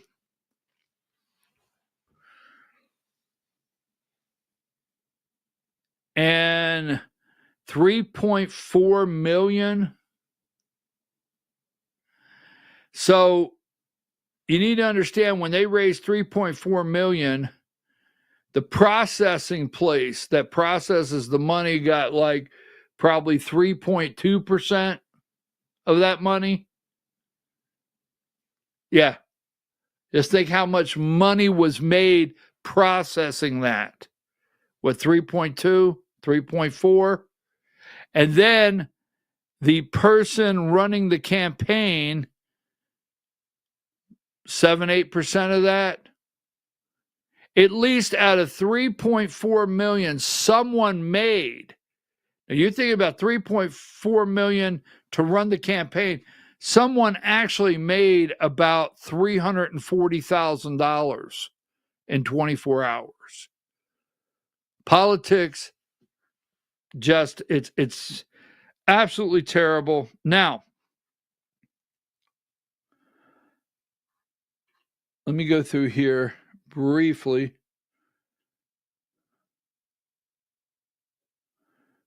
I got a couple here that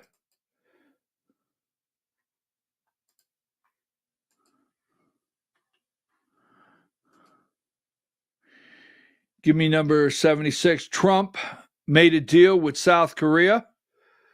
I am pleased to announce that the United States of America has agreed to a full and complete trade deal with the Republic of Korea. That's South Korea. A deal that South Korea will give the United States $350 billion in investment.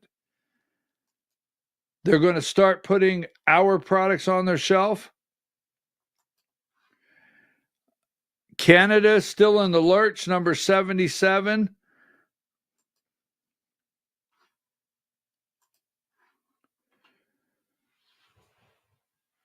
Now, here is something of interest. I found this hanging out there. Remember back when this is what it looked like. Trump, Canada back in Palestinian state, makes a trade deal very hard. Look, Gaza, starving, genocide, all the above. I do care. Put it out there. I'm not glossing over it like it's not happening. But at this time, I can't go down that road as far as the program's concerned, time-wise, and to do justice to really study what's going on. Is it genocide? Marjorie Taylor Greene calls it genocide. Trump knows they're starving. What is Benjamin Netanyahu doing?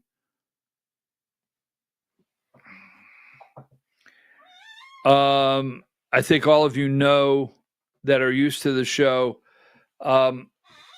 If you're pro-life, if you're pro-life, you're pro-life. That's it. You're pro-life. You're pro-life here, and you're pro-life here. So you can't look at 60,000, they call it, being killed. Number 79, migrant traffic through the Darien Gap falls to near zero. near zero. New data show that the number of migrants attempting to cross the dangerous Darien Gap from Colombia into Panama has dropped to almost zero. No need to come here. But what I said yesterday, we'll call it 30 million, made it across. Done deal. And every time they say we can't export and get rid of and deport, export trade, deport any of the 30 million back because we won't be able to pick our fruits, vegetables, build our houses, cut our grass. You know, those 30 million came in, we'll call it 30 million in the last 5 years. What did we do before 5 years?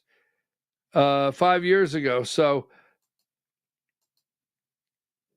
this concerns me. Number 82. We have to get ready for the Georgia Hour. 82. Trump says Medvedev entering very dangerous territory. What happens in 10 days? Very concerning what happens in 10 days. A lot of you people out there are seeing this go around. Number 84, FBI chief finds burn bags of Russiagate hoax evidence, right? The trove of sensitive documents is allegedly related to what U.S. intelligence officials described as treasonous conspiracy. This is Russia Today, by the way. Number 85, in 10 days, 9 days now, right? 9 days. Western and Ukraine, I told you this yesterday, officials held secret meeting to oust Zelensky, Russian intel. If they will oust Zelensky, all right? If they will oust Zelensky and put somebody else in there, Putin is much more likely to come to some kind of ceasefire agreement and work something out. It's not going to be with Zelensky. I don't know what happens in 9 days. I don't know what takes place. Can we have peace in Ukraine? Can Trump possibly work something out with this guy here? Vladimir Putin's not interested, and they don't seem to be flinching. Russia does not seem to be flinching in any way whatsoever because they did this just yesterday. I have it here. The warnings go from 50 days to 10 days. And, Trump, don't you have better things to do? Give me 114. Don't you have better things to do? I mean, maybe you don't. But do you really have to float out pardoning P. Diddy? Really? I just don't see it. I would think you have better things to do. Right here, number 137, Russia claims it captured Ukrainian town of... Well, we'll just go. I don't want to get all messed up. There we go. These are the regions that Ukraine has lost to Russia. I'm just wondering, can we not, figure something out in the next 9 days? What will happen? 145, Ontario cancels internet deal with Starlink because they're mad at Trump because of tariffs. And let me make sure.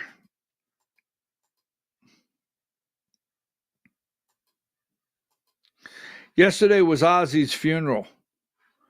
Number 159. Yesterday was Ozzy's funeral.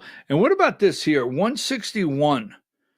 This guy here, this Dennis got life. He was poisoning his wife.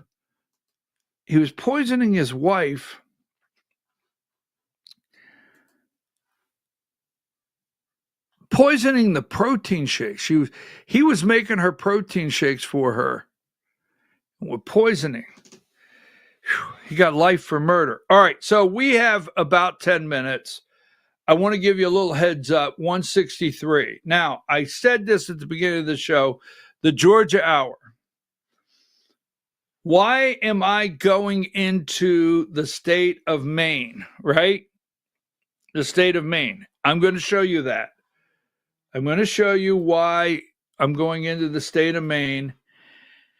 And it's very disappointing in the Georgia Hour. It's disappointing because the Georgia Republican Assembly. Now, you can't act like you don't know. You can't act like, you just can't go and act like you don't know something's happening. I mean, give me number 108. Now this is Timothy, all right? Darnell. Many of you know him as Nathaniel Darnell. Many of you know him as Nathaniel Darnell, the president of the GRA, the Georgia Republican Assembly. Many of you know him as Nathaniel Darnell. Well, you might not know him from his job with Bankers Life. But what he is and was, I don't know about today, very close friends with the Frost family. So we're starting to see some names drug in to this that's going to lead an investigation that's very deep into this Ponzi scheme. It is not going to just end. And then you got this is the GRA, then you got 194. All right. You can't, it's rolling faster than you can keep up with. And we have nothing from Josh McCoon. You got 94. I'm sorry, Diane, 94. There was no such thing as a 194. 94 right here. And this is Papa Ponzi right there. Papa Ponzi. State alleges First Liberty linked PAC illegally influenced elections. Well, that's the GRA PAC, which is not the same as the GRA. They just have the same name. Well, this is deeper as the day goes on. All right, we're going to take a break. We got about 8 minutes. Be here at 10 o'clock. Diane, you go get a Coca-Cola. Go get a Mexican Coke. Those are really good Mexican Cokes. But if you go get a Mexican Coke or whatever, be back at 10, 125. And don't forget, right?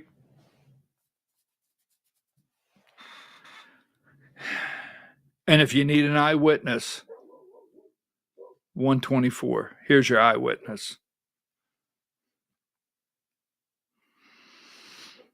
I'll see you in 7 minutes for the Georgia Hour. Take a break.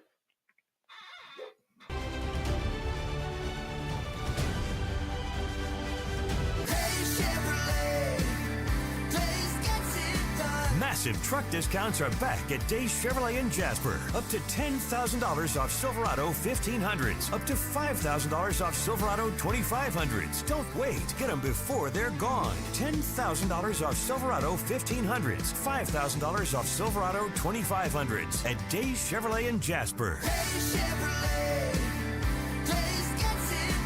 Together, let's drive.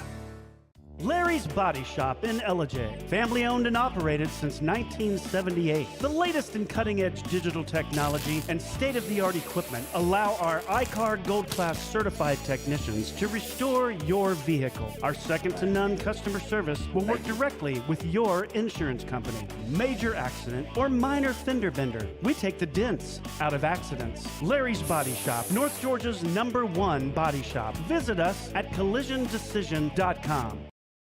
Why give your money to liberal media companies? Put your marketing needs in the hands of a conservative marketing professional and start getting results today. FYN Media Group, one of the top digital marketing agencies in Georgia, specializes in website design and hosting, social media promotion and management, and so much more. Visit FYNmediagroup.com or call 706-889-3564 for a free consultation. Welcome to El Rey Azteca Mexican Restaurant. We invite you to indulge your senses with our from-scratch authentic Mexican food. Whether you are hungry for fajitas or the El Rey Azteca burrito, we offer a wide variety of fine Mexican dishes, drinks, and desserts. Our inviting patio, indoor seating, and bar has a seat for everyone. So come to El Rey Azteca for delicious food, great drinks, good friends, and loads of fun in a casual and friendly atmosphere. Ladies, when you wear elegant jewelry, you become a force to be reckoned with. You shine brighter than the stars in the sky, and your inner beauty radiates like the sun. So embrace the magic, embrace the elegance, and let your jewelry be a reflection of your true, authentic self. My friends over at North Georgia Diamond know what a woman wants. Go see them for the perfect gift. And remember, when it comes to elegance, there's no such thing as too much. Come see us at North Georgia Diamond. We're igniting passion one sparkle at a time.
In 1981, Reed Nicholson began selling tires out of an old barn in Mineral Bluff. Little did he know that he had just laid the groundwork for the most trusted names in automotive services in the Blue Ridge area. In 1997, Nicholson Tire Center became what it is today, holding the same values of faith, family, and great customer service. 2 locations to serve you, and the Blue Ridge location is currently expanding to offer fast service and the largest U-Haul provider in Georgia. Nicholson Tire Center, Blue Ridge, and Mineral Bluff. This is a special report. Knowing how to invest your money is harder than ever before.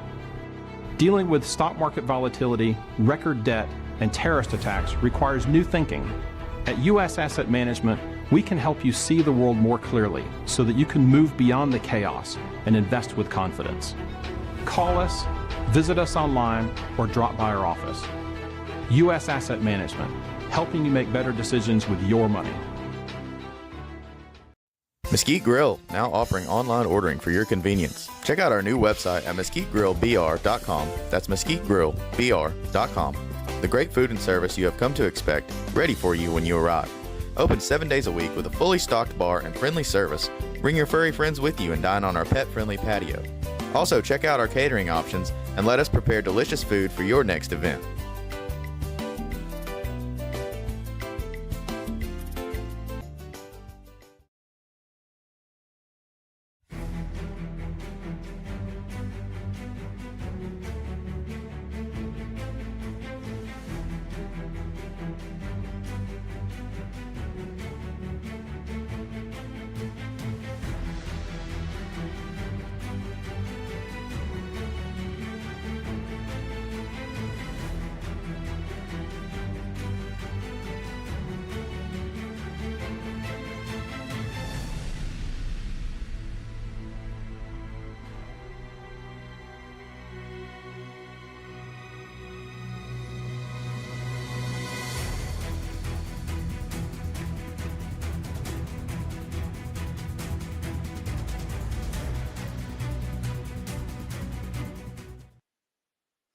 All right, folks, we're back. I'm your host, BKP. It's time for the Georgia Hour.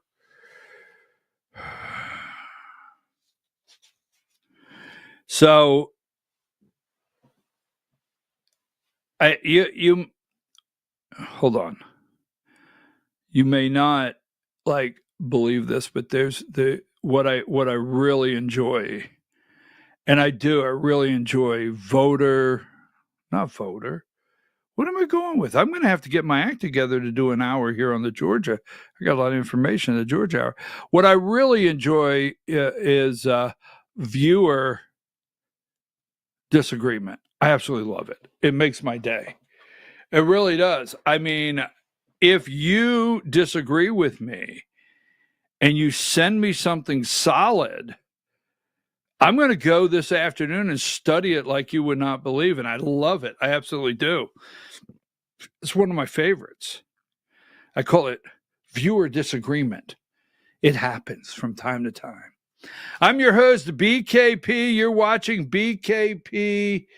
No, again, Diane. Once again, let's try this over. I got to get my act together.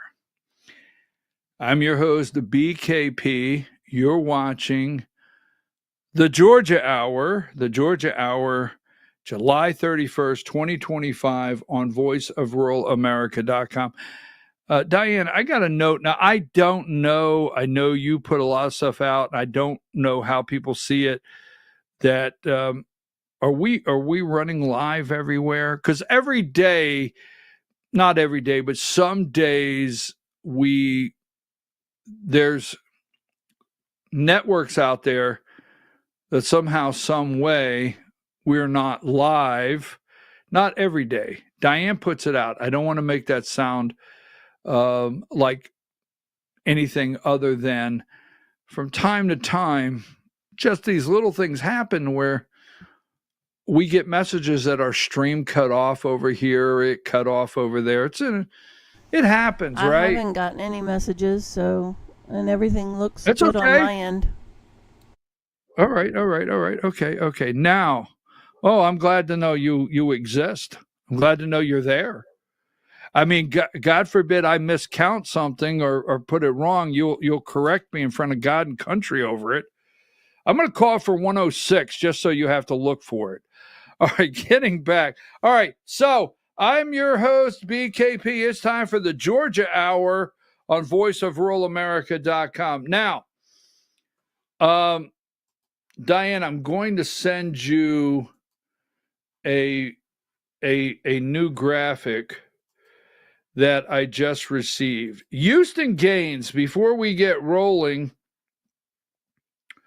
164 is coming your way right now. Houston Gaines over in the 10th district, Mike Collins, and I talked about that. We're not going to go down that road too far, but Congressman from the 10th district, Mike Collins, is running for U.S. Senate, and he leaves the door open for the 10th congressional district. Now, Houston Gaines, a representative in the Athens area that has been groomed, picked, and put in place for this moment, like we didn't know it was going to happen, but he already has $1 million in the bank ready to go, and the 10th district has officially made an announcement he's running. Now, I find his announcement interesting. Give me video 3. This is Houston Gaines announcing he's running for 10th district, congressional district in Georgia. Video 13.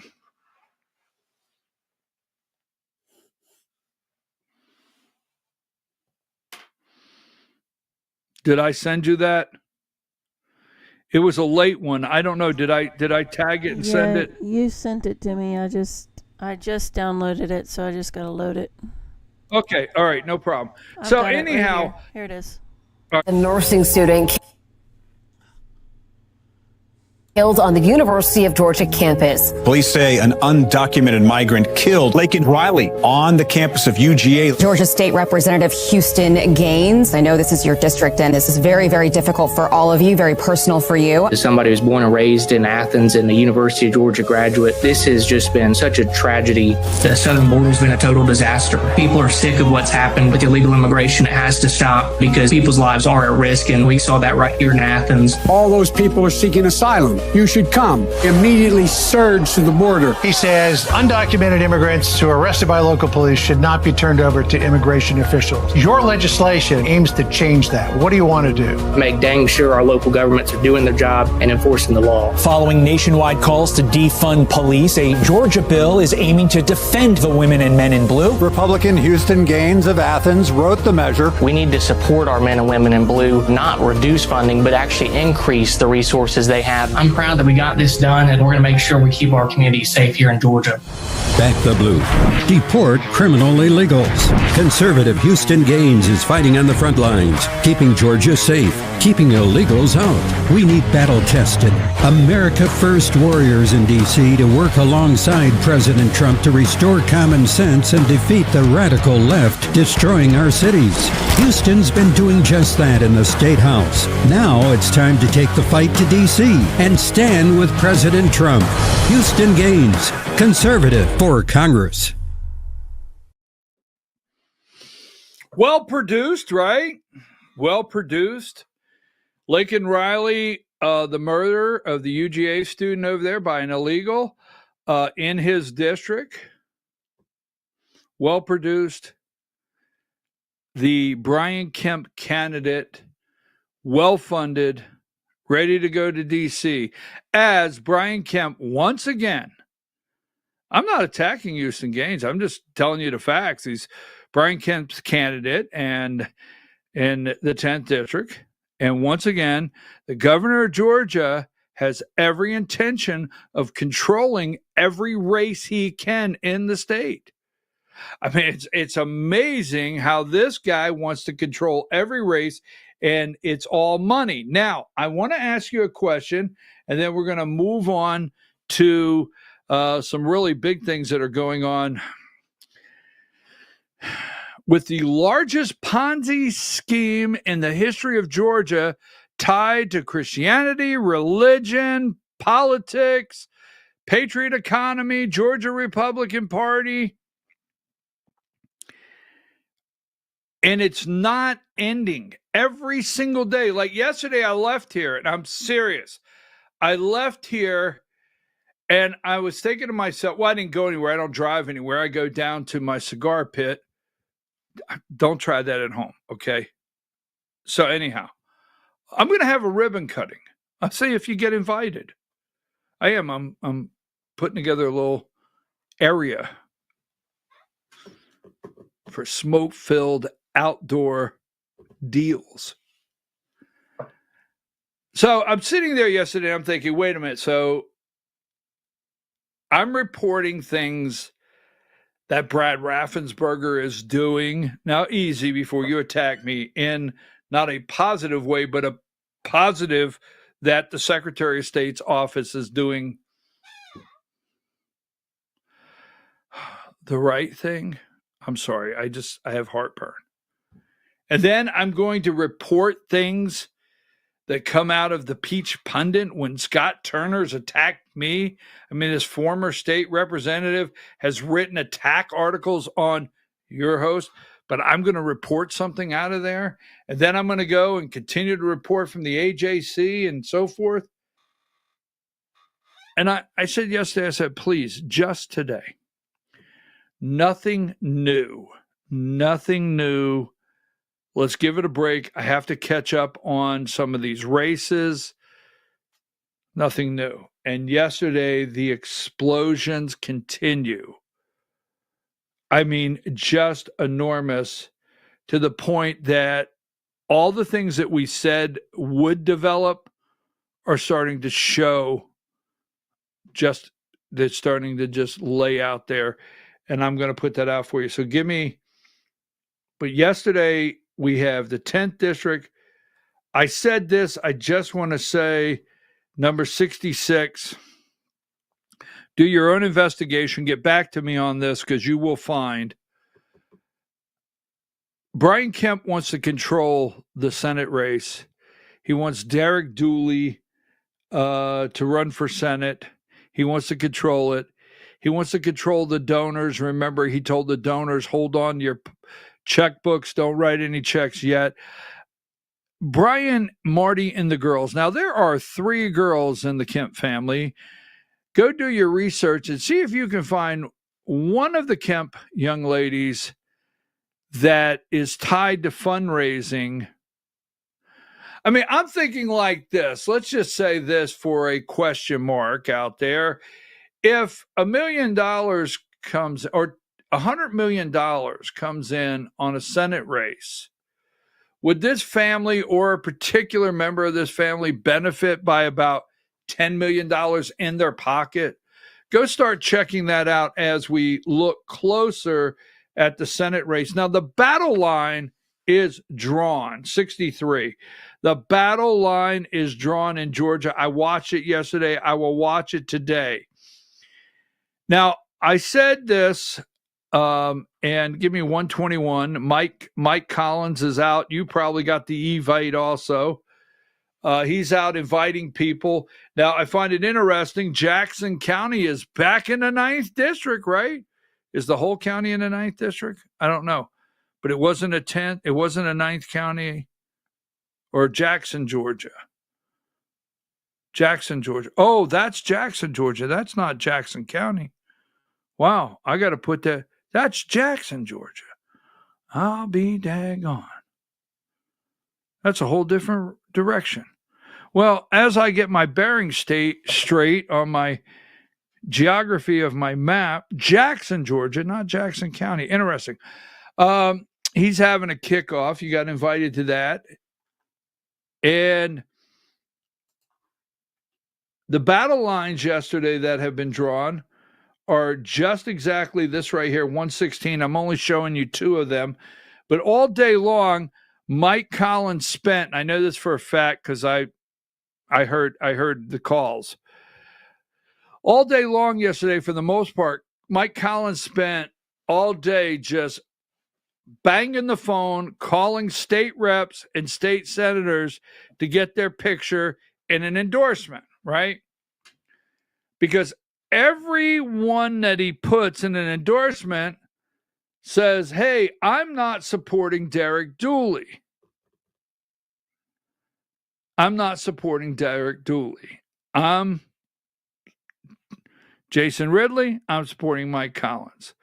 State Senator Cardin Summers, I'm supporting Mike Collins. Now, that being said, everyone that does this, there's a battle line. So go look and see, because Brian Kemp's out there. He's calling people saying, hey, will you endorse me? Kemp's nudging people through avenues saying, hey, no, don't you dare. Don't you dare. Yes, battle lines are drawn. Now, Mike Collins, I'm not endorsing Mike Collins for Senate, but I want to say this. I said it yesterday. I don't trust Buddy Carter. Derek Dooley, we'll talk about his lack of voting history. We'll talk about his brother's ties to Kemp and legislation and how, they're profiting off Georgia, college roommate kind of stuff. We'll talk about that as soon as he makes the announcement. But Mike Collins, somebody said, well, do you like Mike? Do you like Mike? Right? I said, look, I know this for a fact. He's not John Ossoff. Number 2, he's not Lisa Murkowski. He's not Susan Collins. He's not Mitch McConnell. He's not Shelley Moore Capito. And I think he would go to D.C. and support President Trump's agenda and support our president. That's what I think. I feel good on that. So that's not an endorsement. So take that down. The battle lines are drawn. The 10th district is starting to develop. But we can't get away from this. I have a closer today you don't want to miss. I have a closer today because it ties some things together. Because when you're looking at websites, I don't know if you realize this can happen. So I just want to put this out, and it's kind of, backwards, but give me 163.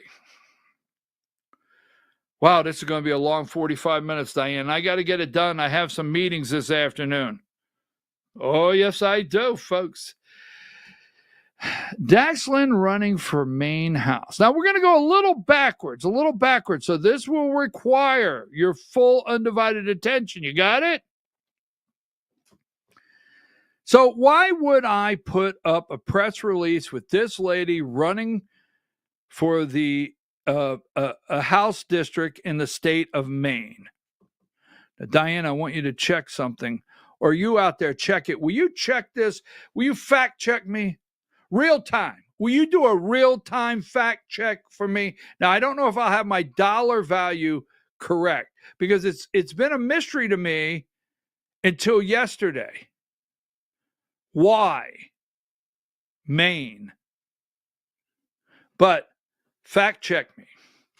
So now let's go backwards. This lady here, 162. We find her once again. Now, this is because I'm going to tell you, they got a problem. There's a lot of people got a problem. A lot of people. This is the NFRA. This is the National Federation of Republican Assembly. This is the national, California, coast to coast. Now, what you hear all the time is the GRA, right? And the GRA is the chapter, the Georgia Republican Assembly chapter of the NFRA. And Alex Johnson, who has gone through 2 cases of depends just since yesterday afternoon, because he's leaking, is the president. Now, I'm not, and when I say this, I'm not just out here attacking Alex Johnson, but you can't tell me, let's take this right here, this big ball. Here's the frost. Let's take this whole big ball out here. You can't tell me somebody didn't know, or you can't tell me somebody didn't ask questions, or you couldn't tell me that within the circle, someone wasn't suspicious, right? Now, when it gets to the GRA, just recently, the Frost family Coweta County cult resigned. But before that, they went to try, they moved for years to have total control of the GRA. Now, several years ago, they created what they call the GRA PAC, a Political Action Committee PAC. And who did they put in charge of that? Brant Frost V. Now, he did that. And what the GRA will do is they will send you out a notification telling you that is not us. Well, all I have to say to some of these very, very nice people that I really like, and I'm serious, if you were going to duplicate my name, I would not allow you to duplicate my name and put it on something where I would be all the time saying, that's not me. But the GRA PAC. Now, Alex Johnson is the executive committee officer, right? And you bump down to that second lower level, and you have Nathaniel Darnell. Now, is it Timothy? But Nathaniel Darnell is the membership secretary for the NFRA. So the NFRA's got an issue here because he's the membership secretary. Now, what we're going to talk about today is how many people in the state of Georgia took advantage of Brant Frost V's bonus program for referring clients. Right? Now, there's going to be a big question mark today, and I want that right up front because attorneys are standing by. So I'm going to ask some questions around the political circle of Georgia with some names and people. It'll be up to them to say no. And if they say no or send me a message no, I will put it out. But if an investigator starts asking for their communication, we shall see if they receive text messages that resemble one that I put up today. It's a very important show. This unfolds, blows up, puts out every single thing. I will tell you this. When I went to bed last night or yesterday afternoon, if someone would have told me that I would be putting up the Peach Pundit, right, Scott Turner, and what's that fella's name down there in Cobb County? I lost his name, right? Jason Shepard. Somebody told me yesterday afternoon that I put Jason Shepard, Scott Turner, and the Peach Pundit up here and report on this and tie some things together. But it does blow up and put out exactly all the things that we said are out there somewhere. Now, let's keep going here. So Nathaniel Darnell is membership secretary. But look over here. Let me just throw that. That's vice president. Let's see. President, executive vice president from Maine, right? Mary Lou.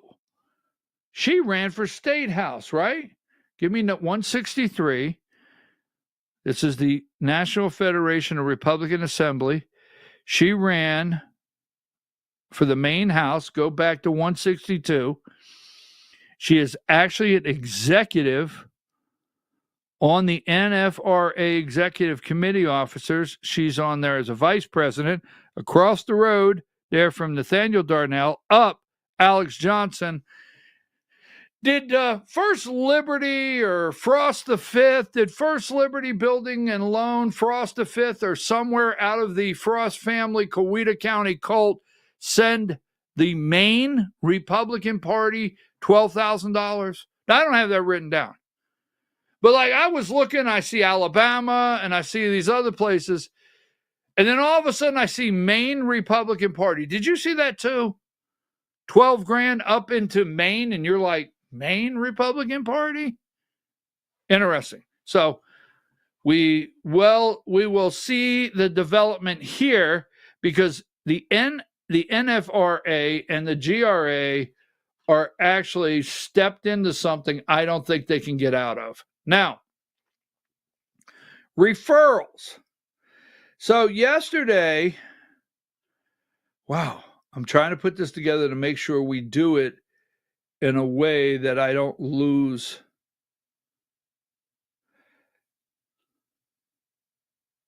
So here you go, 109. I never thought I would do this, right? So 109,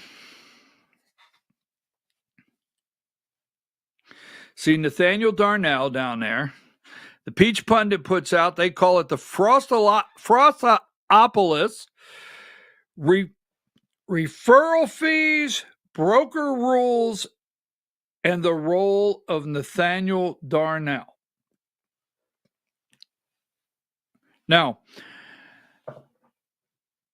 how many people referred friends, family, anyone to the First Liberty Building and Loan, Brant Frost the Fifth, the albino runner? Who referred? What if I told you, look, all you got to do is give me a referral? Now, a finder's fee is not uncommon. It's not uncommon. It gets a little sketchy if you're referring people to a Ponzi scheme. Gets a little sketchy if you're mixing money, political influence, cocktail parties, even though the Frost only drank Gatorade or whatever they drank, right? But it gets a little sticky on referral fees, bonuses, when you mix politics, political parties, politicians, all the above. When you mix it all together, it gets a little sketchy. So apparently, Brant Frost V offered payment, is what we have, to, I'm going to say, a person.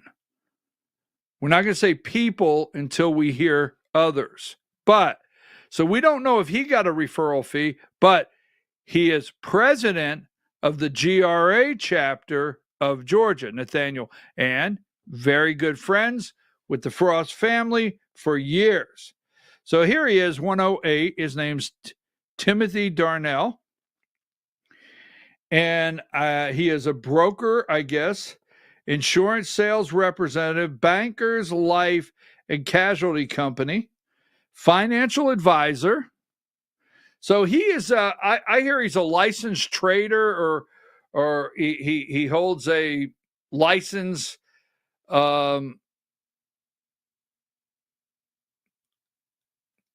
Is it the SEC trading, whatever? But he's licensed to do these things, which has rules and scrutiny of what you can do and can't do. So I'm going to leave that because it's not my wheelhouse. But Banker's Life is apparently where Timothy Darnell works. He's financial advisor, Bankers Life Securities, Inc., and Bankers Life Advisor Services, Inc. Now, so yesterday it comes out that this law firm, 105, and this comes through the Peach Pundit, this law firm, Wappler Law Firm, attention investors, Wappler Law Firm is investigating the First Liberty Building and Loan, LLC, and Edwin Frost alleged Ponzi scheme. All right. And 107, the Wappler Law Firm is investigating the alleged First Liberty Building and Loan Ponzi scheme. On July 10, 2025, the Securities and Exchange, as we know, filed an enforcement against them, shutting them down. Boom. Shut them down. We got that. Upon information and belief. Now, upon information, what I understand is they have clients that have already give them testimony. This is what I understand, and it's out there in writing in different articles, especially the Peach Pundits. Upon information and belief, Edwin Frost and First Liberty utilized a network of registered and unregistered sales agents to sell promissory notes. Now, registered.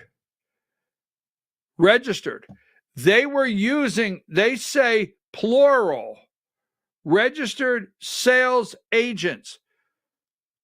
So I don't know how many, but they have people coming to them saying they have victims, right? Victims, Josh McCoon, coming to them saying, we were referred to First Liberty by X. We were referred to First Liberty by this one. So we have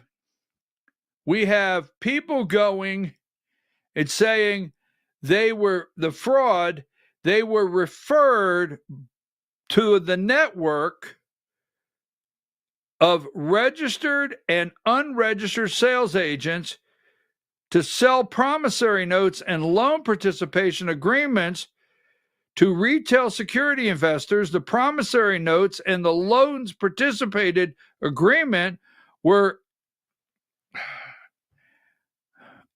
I can't say that word right now. I can't see it also. In that the so-called investment returns were nothing more than capital raised from other investors, a classic Ponzi scheme. I'll get to this. The registered sales agents worked for FINRA member brokerage firms, which may be held financially responsible for misconduct of their registered financial professionals. The Wappler Law Firm has heard from clients, ready, of Bankers Life Security who were recommended to invest in First Liberty through financial advisor Timothy Nathaniel Darnell. Contact them. If someone referred you and someone got a finder's fee, oh, this thing's going to blow up. If someone referred you to First Liberty Building and Loan, if someone from the Georgia Republican Party, if someone from the state committee of the Georgia Republican Party, if someone from the executive committee of the Georgia Republican Party, if anyone out there referred you that received finder's fees or compensation in any way, dark money, cash cards, hidden behind a dumpster, you can go to them and tell them, and it's going to be confidential, but they want to know who. They're investigating this. So go back, first of all, to number 105. This is the firm right here. If you're looking for who the firm is, this is who's investigating. Now, they already have clients. They have clients that say, look, Timothy Nathaniel Darnell.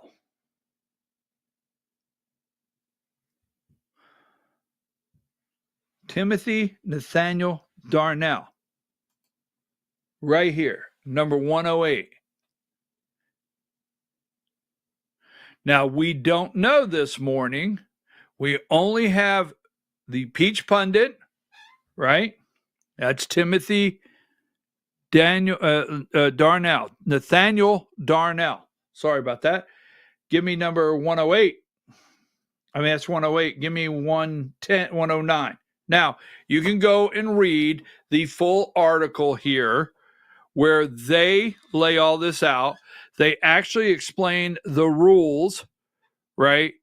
And if he was never compensated by them, what if he was privately compensated? I'm serious. I have to tell you, this is like when I called it, what did I call it? Now you're going to start seeing whistleblowers. Now I don't know this, but if I was sitting there this morning and an investigation pulled me in to the point that they were looking at me and I was going to lose my license and I have a family and I've got to feed my children and pay my mortgage or whatever it may be. And, you know, if you get, when I say caught, I'm not 100% because this is not what I do. So I want to be clear. But if this is something that goes down your road, the SEC will put it on your file, right? And once they put it on your file, they may even prohibit you from trading in the future. You may get blacklisted from working at any of these places. That might be your career. Now, I don't know. I'm just going out here. So what I'm thinking, the next shoe to drop is whistleblowers. They're coming. I mean, if you got to sit and look at your wife and children and say, I'm not losing everything I got for the Frost family cult in Coweta County, you go make a deal. Hey, I'm going to tell you everything. So I have said over and over what I call it, why the Georgia Republican Party will not take the Frost family on, being Josh McCoon. And I think these things are opening that door and are explaining a lot of things, because I'm going to show you something in a minute where I'm going to put some question marks out. They're going to be question marks for all you attorneys that are watching. But for this guy right here, the law firm puts out in black and white. They're a law firm. They put his name out. They say, hey, they have clients that says he, the president of the Georgia chapter, the GRA, Georgia Republican Assembly, the secretary of membership for the National Federation of Republican Assembly, where Alex Johnson is the president, right, has his name and says he referred clients, victims, to First Liberty Building and Loan, close friends. Did he get compensation? Even if you don't get compensation when you're licensed, there's rules that you may have broken, and that is in the article. Now, that's one of the shoes that dropped. Here is another shoe that drops that go with this. This proves to me, because I've said this before. Now, yesterday we looked at the side of this that was so upsetting, emotional for me. I mean, I really got emotional yesterday afternoon with this. It bothered me because the interview with the investigator out of the Georgia Secretary of State's office said that most of the phone calls they were receiving from victims in tears were 70s, 80s, even the one guy we watched, 93 years old, 70s and 80-year-olds. And the report over and over, the receiver, Hayes, is giving from victims, the Secretary of State's investigation, over and over, is how the Frost family cult from Coweta County, First Liberty Building and Loan, used their entire force to manipulate these senior citizens and others across 10 states by using Christianity, religion, politics, and patriotism in a circle, and you could trust me.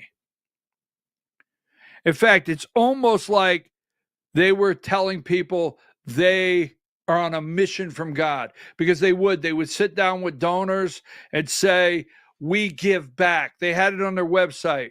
We give back. We give to missionaries. We help start ministries. We support pastors. We support youth groups. We support food banks, right? They led you to believe that they had some godly mission. In fact, I want video 12 in just a second. They led you to believe that they had some godly mission of patriotism, right? Politics, Donald Trump, whatever they needed to do to get the money out of your pocket. In fact, we found a video of the Ponzi, Team Ponzi, Ponzi Papa and Ponzi Jr. video 12. Oh, yeah? Well, me and the Lord, we got an understanding. We're on a mission from God. I had to do it. Now, so did Nathaniel take payment? What lines would Brant Frost V cross? Right? Brant Frost IV is not the only one involved. There are others. It's all going to come out. What part did Krista Frost, the mother, play? So Jason Shepard, and I'm going to ask the questions. I said this, so get ready, attorneys out there. So here's the other part. There's 3 parts of this today. Give me number 93. Now, Jason Shepard is the former, if I'm correct, he's the former chair of the Cobb County Republican Party. He's been in Republican politics for a long time. He does not care for BKP. That's okay. I didn't get up this morning saying, boy, I wonder if Jason likes me today. But this is a text message, and I understand from the article, right? From the article, I understand that Jason Shepard has turned over all of his communication with Brant Frost. This is the 5th, not the 4th, to investigators. So this was released yesterday that proves our suspicions. Now, he is trying to get Jason Shepard to send business to First. Now, keep in mind, the communication that Brant Frost V has with Jason Shepard is tied to politics. That's one. The second part of that I'm aware of, it's tied to Republican Party politics. I would say that Brant Frost V and Jason Shepard became acquainted through the Georgia Republican Party, maybe not the state office, but through that whole network, right? Now, we already know that Brant Frost V, not the fourth, the albino rhino, let's be clear, Ponzi Jr., we already know that he solicited First Liberty Building and Loan to all of the Georgia Republican Party state delegates. We know that. We know he solicited the state committee members. We know that. We know he solicited the executive committee members, maybe not all. I'm going to get that one committee member say, he never did me. Okay. If you actually ever received an email from him, just an email, not a phone call, not a text message, he solicited you. So don't argue yet. Not me. Yes, he did. He solicited state executive committee members in the Georgia Republican Party.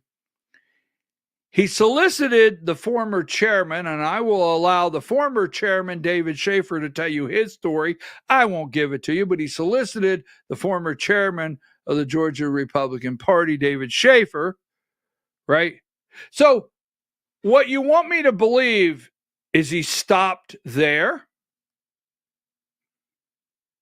He didn't solicit Josh McCoon, the chairman of the Georgia Republican Party, the Josh McCoon that comes from just down the way, Columbus, Georgia, from where the Frost family Coweta County cult is located. The Josh McCoon that may have been involved, you look it up, you tell me, in a court case where Coweta County Board of Education is concerned with the Frost family. Was Josh McCoon an attorney with the Frost family in that case? I don't know. Look it up. Tell me.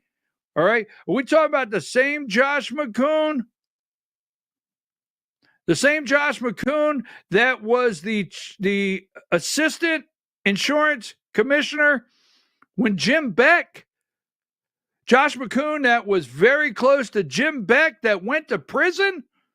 John King is insurance commissioner because Jim Beck went to prison, the insurance commissioner, but Jim Beck's assistant insurance commissioner and fire safety commissioner was Josh McCoon, and Travis Bowden. Cue Ball was over there in the insurance office. Jim Beck goes to prison, right? Josh becomes interim insurance commissioner until he gets a better job.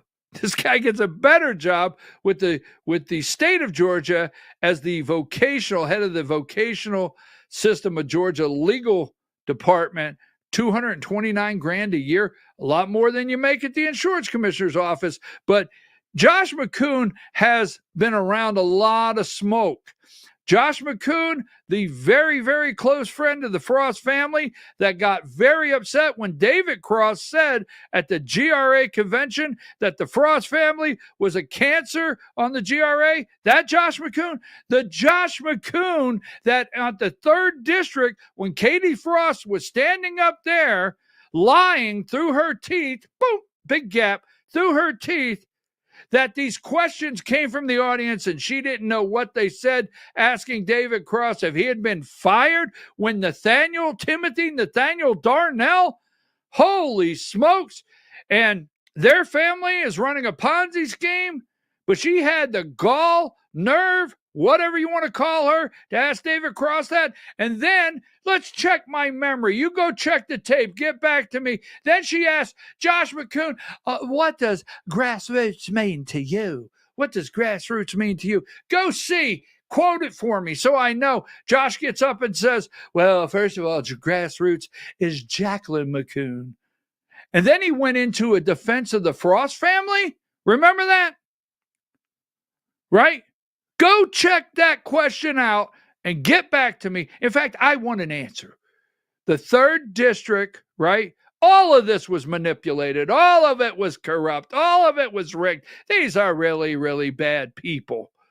So go look at that 3rd district when Katie Frost stood up there, who happens to be 3rd district chair, who happens to be the chair of the Georgia Republican Party Finance Oversight Committee, who happens to be on the state committee, who happens to be the chair of the nominating committee. Go see when she asked Josh McCoon that question, which she endorsed, which Brandt endorsed, which the family endorsed, which they may have sent him a little cha-ching out of the cookie jar, right, Krista Frost? But go see if he didn't stand up and defend the Frost family. So what you want me to believe today is out of all these people that the Frost family solicited from sea to shining sea, they bypassed Josh McCoon because Josh McCoon, the chairman of the Georgia Republican Party, will not make a statement. Josh McCoon, chairman of the Georgia Republican Party, will not stand up and say anything about the Frost family. Ask them to leave the Republican Party of Georgia. Not a word, not a peep, not a squeak, nothing, right? You'd think that, well, I can't say that. That would be ugly, and I don't want to do that. Not a word. Not a word. From Josh McCoon, the chairman of the Georgia Republican Party, not a word. So you think they bypassed him? Because Josh has got contacts. Josh has got contacts in Scottsdale, Arizona. Josh has got contacts with the RNC. Josh has got contacts all over the country at being the Georgia Republican Party chair. Josh knows some very wealthy people. That's right. Josh is friends with some people that could send this fund a lot of money. He could. Big question mark. Boom. Now, there's 2 things I want to do because I've got another segment I got to get to. Now, Brant Frost sends this text message over to Jason Shepard, and he says, if you send me 2 guys who buy in, I'll send you $1,000 thank you gift. You want me to believe this morning that Jason Shepard, probably not a big fan of Brant Frost, probably not best friends. I don't think Jason Shepard went to the wedding. I don't think Jason Shepard's a member of the GRA. Maybe, I don't think he is. But he would take and send him a gift. If you get me 3 or more, I will send you 1% referral fee. This could be a good side business for you. How many took him up on the side business? How many of these text messages went out that said Brant? How many people did he solicit with this text message that he knows? Do you think he just limited to Jason Shepard? You think that's the only person? Josh never got this text or a phone call? The investigator needs to look into it. Because you can't tell me Jason Shepard's the only one that got this. Can't tell me this was the only offer that went out. I mean, I don't know. I'm going to ask some questions. If you can get 3 or more, I will send you 1% referral fee. This could be a good side business for you. We have 2 or 3 of these opportunities every month. So, Jason Shepard got that text message, and I want to ask you a question. Number 1. Now, if Timothy Nathaniel Darnell, and these are all question marks, folks, so attorneys out there that are watching, all right, I'm allowed to ask questions.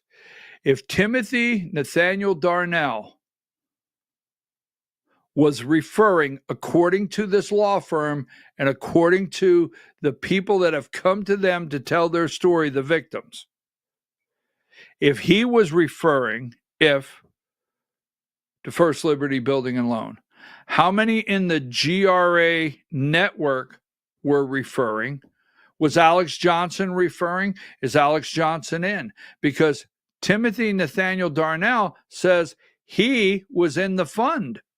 Right? I don't think I cropped that out. Let's see if I can find that rough ass. Hang tight here, Diane. So when the Peach Pundit sent him this, I didn't crop it, but Timothy Nathaniel, take that down. Give me Timothy Nathaniel Darnell for a second. Diane, can we go to about 11:10? I've got another big one I got to hit. I got to hit another one just really quickly. There you go. Thank you.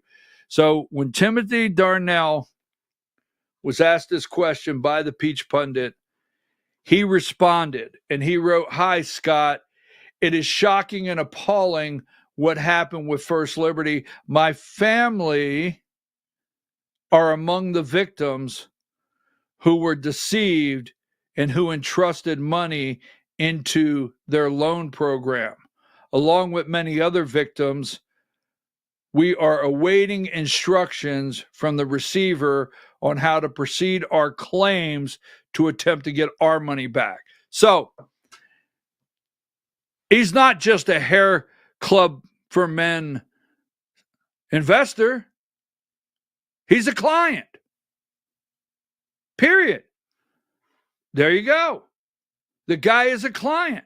So how many other GRA, Josh McCoon, until 2 weeks before everything fell apart,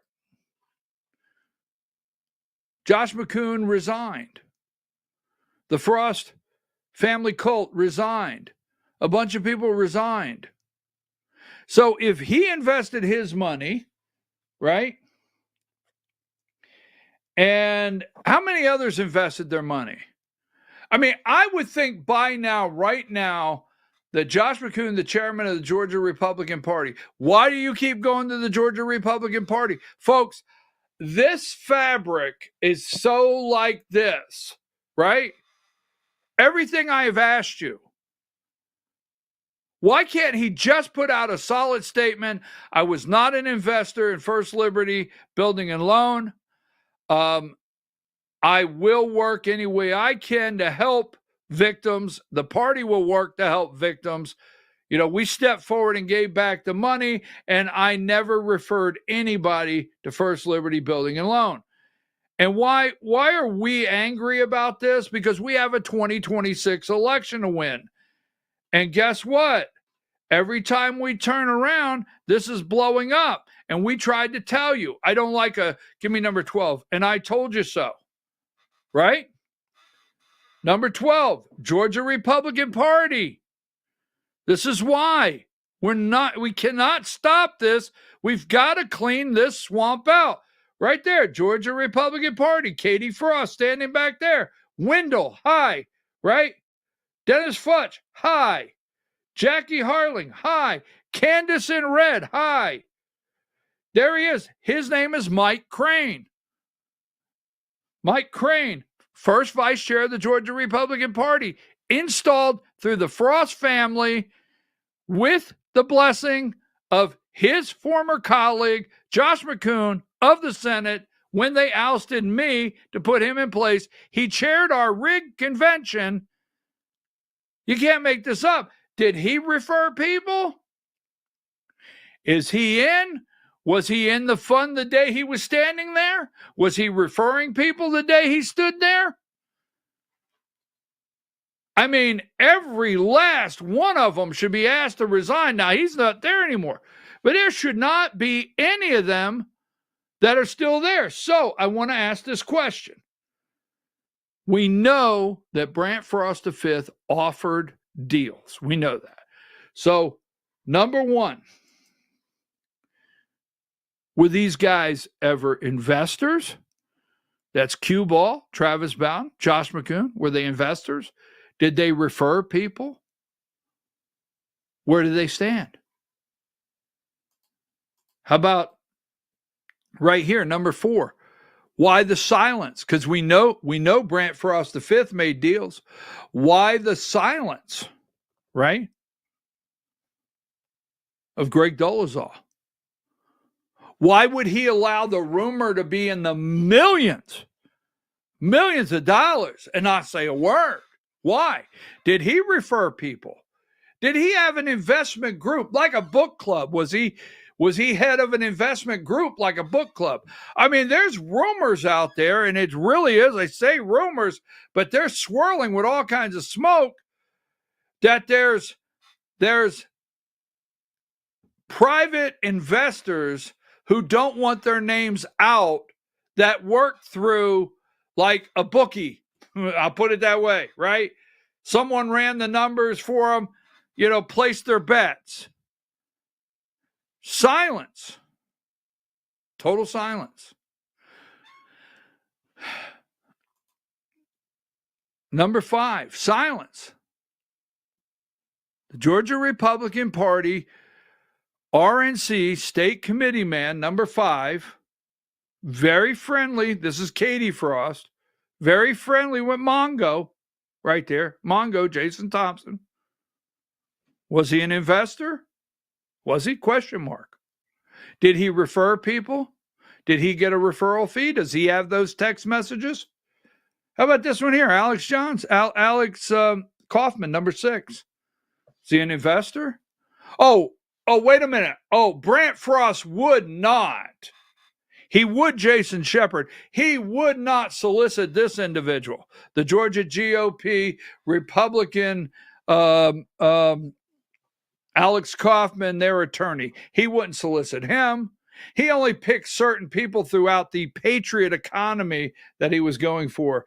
Then let's go here. How about this one? Number 9, the Do-Naster. Now, it's a question mark. I'm for sure one of her fake accounts, one of her alter egos, one of whoever the hell she is when she gets done fighting with Stan Fitzgerald that she's doing right now.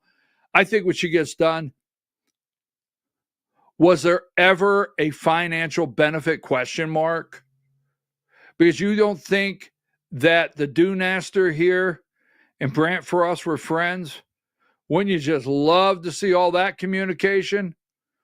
Right? Now, that's a question mark, Debbie. Don't get your Candace Taylor panties all up in a roar, okay? Don't get all up in a roar. We know you're not supporting Mike Collins. You said it the other day. We're going to put something up a little later, but just a question, right? Did you ever get one of those gift baskets from the Brant Frost V? Did you? I don't know. Because what would Brant Frost not do? We've seen the text message. We've seen the offers. Did you send him? Was it a side business? Did you send him a couple clients? I mean, I don't know why you would get mad at me, Debbie. Did you realize that opportunity was out there? A couple clients, you get $1,000. I mean, that's a car payment or the rent or the electricity or something. Don't get mad at me. I'm not the one putting the text messages out. Do not. Number 11. Now, Sally Grubbs has come out and said she's the first vice chair of the Georgia Republican Party. Very close friends with the Frost family. Number 11. They are as close as you can get, right? Oh, don't go anywhere. I have another story. There's another one. Sally Grubbs. Now, she put a statement out, said she did not invest, that she's just a working person every day, hardworking Georgian, one of those Brian Kemp hardworking Georgians, and she did not invest, right? Brant Frost, did you send a couple clients his way? Were you the recipient of the side? It's a side business. Brant said it himself through Jason Shepard, right? Just wondering, Sally, did you do any referrals? Did you receive a gift card? Right? Did you receive $1,000 from their organization at any time as a finder fee? These are question marks. Just saying. Now, wonder if I have anybody else. Let's see if I've got another picture or two. Go ahead and put 33 up. This is the Frost family cult, Coweta County cult. All right. That would be all the picks I'm going to go with right now. Just asking that question. Let's go with 93 right here. Their vacation. That's the albino rhino over there, 93. Don't forget, when I ask all these questions before you get mad at me, All right, because this is going to unfold and explode on a daily basis. Brant Frost, can you send me 2 guys to buy in? That was in 2020, October 22nd in 2020. He sent Jason Shepard that text message, right? What wouldn't Brant Frost the fifth do? What would the whole Ponzi family do? Just saying. Now, we don't have time to go into great detail. So 94, it is nonstop.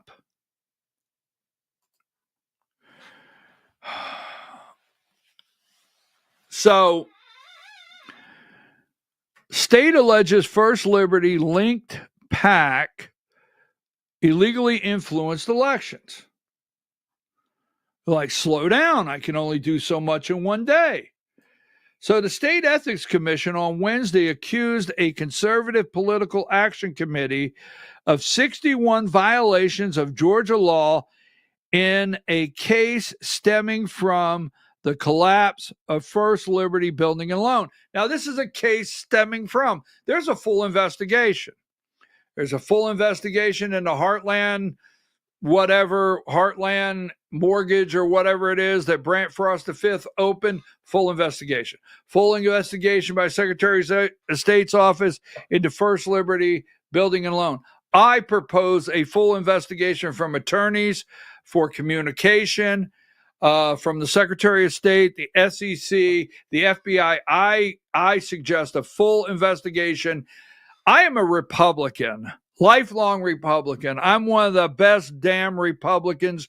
I am a true Republican. I stand firm in my Republican values. How's that? But I'm going to tell you right now, if it walks like a duck, if it quacks like a duck, if it's a duck, I feel FBI, SEC, Secretary of State, anyone and everybody, attorneys' offices, you need a full investigation into the fabric of Brant Frost IV, Brant Frost V, Katie Frost, Krista Frost, everyone over 18 at the current time in the Frost household and the Georgia Republican Party. Period. Just telling you.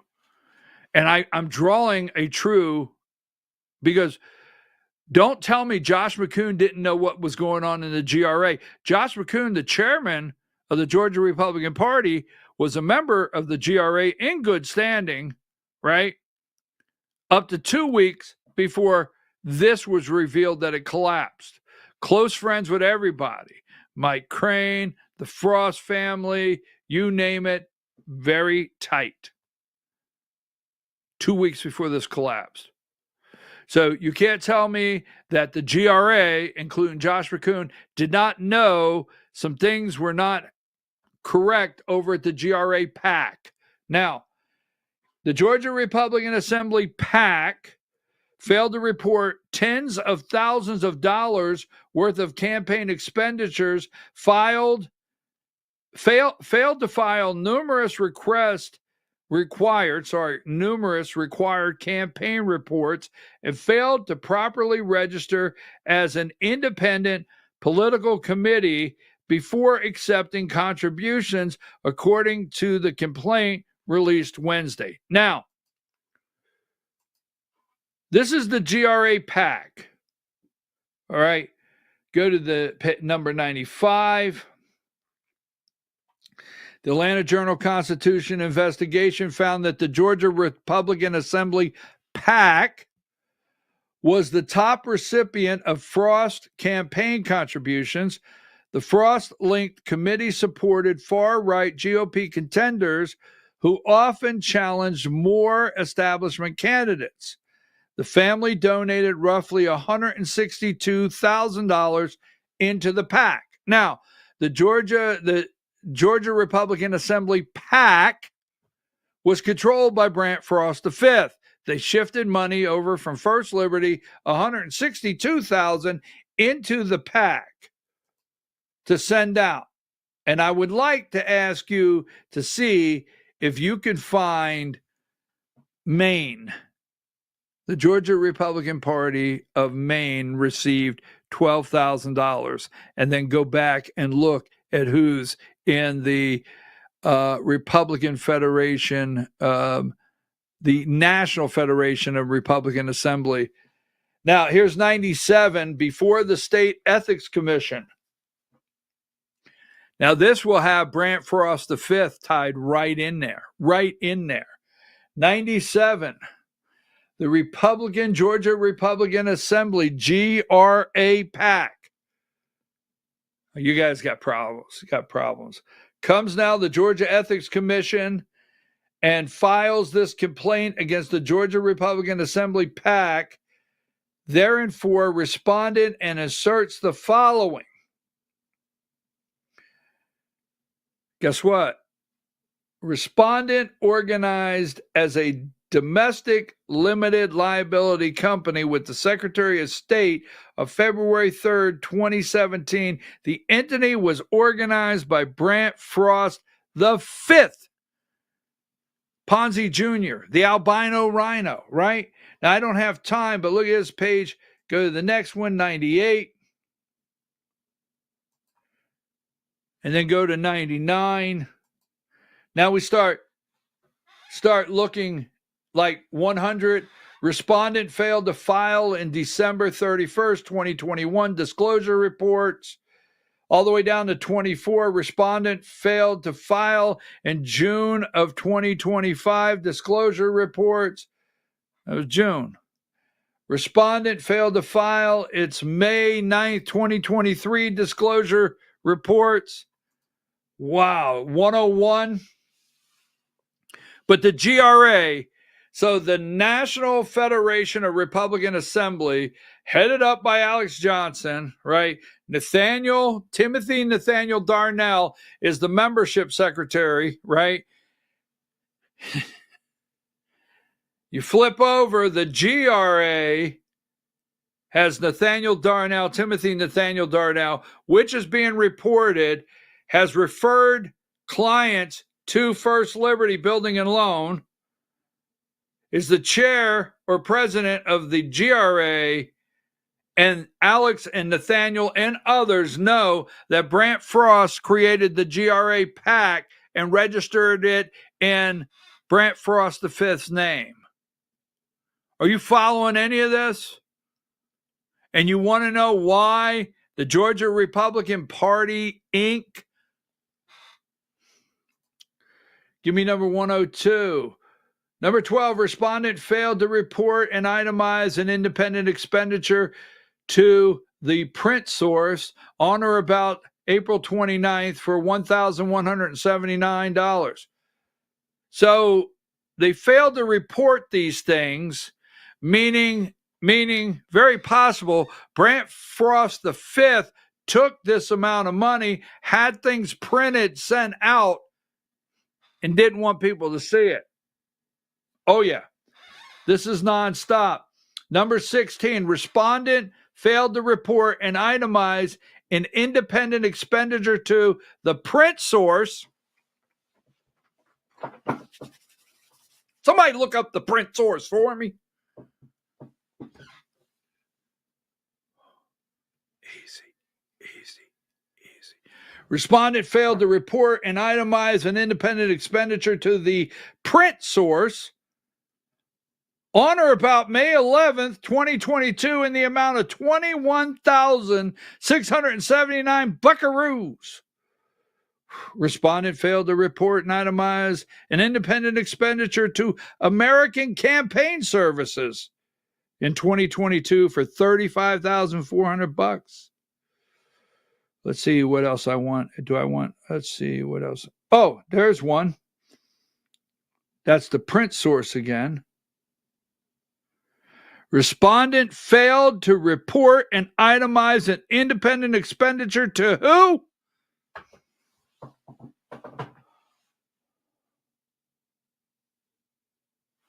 Diane, if you got to go, just text me.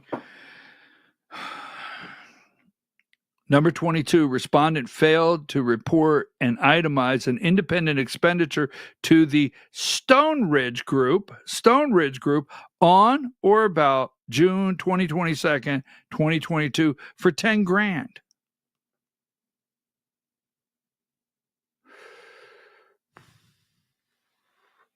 I probably should slow down. Print source got a lot of money, 10 grand. Let's see. Let's go to 103, put 103 up there, see if there's anybody else I want here. There's a 10 grand not reported, 15 grand not reported. Minuteman Press got 3758. Number 36. Respondent failed to report and itemize an independent expenditure. Now, this is March of 2024. Respondent failed to report and itemize an independent expenditure to Landmark Communications for 5 grand. Number 104.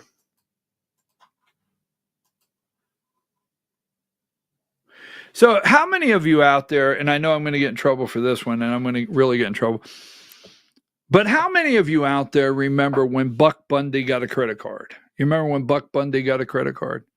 Now, who is Buck Bundy? Buck Bundy was Al Bundy's dog. You remember when Buck got a credit card, right? And they were getting all this stuff, Al, Peg, all this stuff. And Steve comes over from next door. And he says, Al, where did you get this stuff? And he said, Buck got a credit card. And he said, Al, are you signing Buck's name on the credit card? And he said, yes. And he said, remember, he said, a jail, you'll be a going. Al, if you're signing Buck's name for this stuff, a jail, you'll be a going. I think someone's going to jail. You can't make this up. Number 38, my favorite graphic of the day. All right, right here.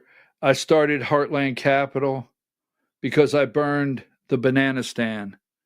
I love that one. All right, let me check. I got a little wound up. Make sure I didn't say anything. Well, I'm not saying I said anything I'm going to regret. Let me just check, Diane. We're waiting on Derek Dooley. We have reported to you that Houston Gaines over in the Athens area has announced he is running for the 10th District of Congress. Oh, let's make her the she-coon for the rest of the week. Yesterday I said something. I got to do this, Diane. I shouldn't do it, but I got to. I said something and I got messages, okay? So Gwinnett County, and I'm going to get out. Gwinnett County Republican Party. And I love my friends in Gwinnett County Republican Party, right? They elected Tiffany Savage as their first vice chair. Last month, Tiffany Savage resigned. Now, I don't know if that was a career move. All right, she resigned. I have my comments where Tiffany Savage is concerned, but she was the first vice chair of the Gwinnett County Republican Party. And she resigned last month. And I said something derogatory about her. I did. And I want to apologize to Tiffany Savage for just throwing something out and people not understanding. And my apology to Tiffany, because I said something about, she's probably over at the Breastises of the Month Club or something. I said something just off the cuff like that. And I got a lot of people say, well, what did that mean? I mean, that's not, don't attack. And I was like, I owe Tiffany, give me 120. Just so you know, I was not just throwing something out. I wasn't. And I apologize to Tiffany Savage. She's free to do whatever she wants. But, red, white, and boobs. Okay, red, white, and boobs. The best rack on X, Tiffany Savage, political savage. So that's the only reason I put that out there yesterday, is she did a podcast with this individual, and it's not a rated G, so don't go look it up. It's not rated G. Red, white, and boobs. So that's why I said yesterday she's probably over there at the Breastises of the Month Club. So my sincere apology to Tiffany Savage. You are a grown, fully developed adult woman. You can take your boobs anywhere you want. None of my business. I'll take that down. So the Gwinnett County Republican Party, they're trying to remove, I hear, Courtney Cothran. Now, yesterday, someone sent me a message, and let's do this just to have the fun. Are Courtney Cothran and Cue Ball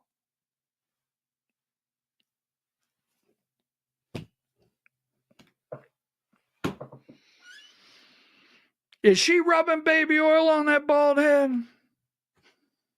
Just saying. I got a call yesterday. Courtney Cothran and Cue Ball. And I said, whoa. I can't take this program down that road. I can't do that. Can't do it. But anyhow, so they're trying to get rid of Courtney. I'm just saying. So we want to make sure she's a brat. Okay, she's just a brat. Number 64. 64. Here she is going in for initiation. She's one of Charlie's kids. Okay. Charlie Kirk, Turning Point Action. And there she is right there. Courtney Cox. Not Courtney Cox. Oh, that was a miss. Courtney Cothran. Did I get it correct? Sorry. Courtney Cothran. How many times did I say Courtney? Courtney Cothran, right? And Cue Ball, just saying. She's the second vice chair of Georgia. She goes in, and how does she come out? Fully initiated as a she-coon. There she is, the she-coon. So I've got a story tomorrow that includes Debbie Dooley. Debbie, you want to tune in tomorrow. If you didn't today, you'll want to turn. It includes Debbie Dooley because I am interested in where this is going. And don't forget, folks, the good news. And it is good news. It is to me. We got to do a story tomorrow on the Board of Elections. Wow, we got a lot to do we didn't get to. The good news is we've always got an eyewitness out there, 124. We do. We have an eyewitness, always shows up right there. That's our eyewitness of the day. That's it. And then number 23, 123. 123. If you're down and out, think about this. Ted Lasso is coming back for season 4. Just saying. I'll see you tomorrow morning. I stayed too long today, but we'll see what happens come tomorrow. Take us out of here.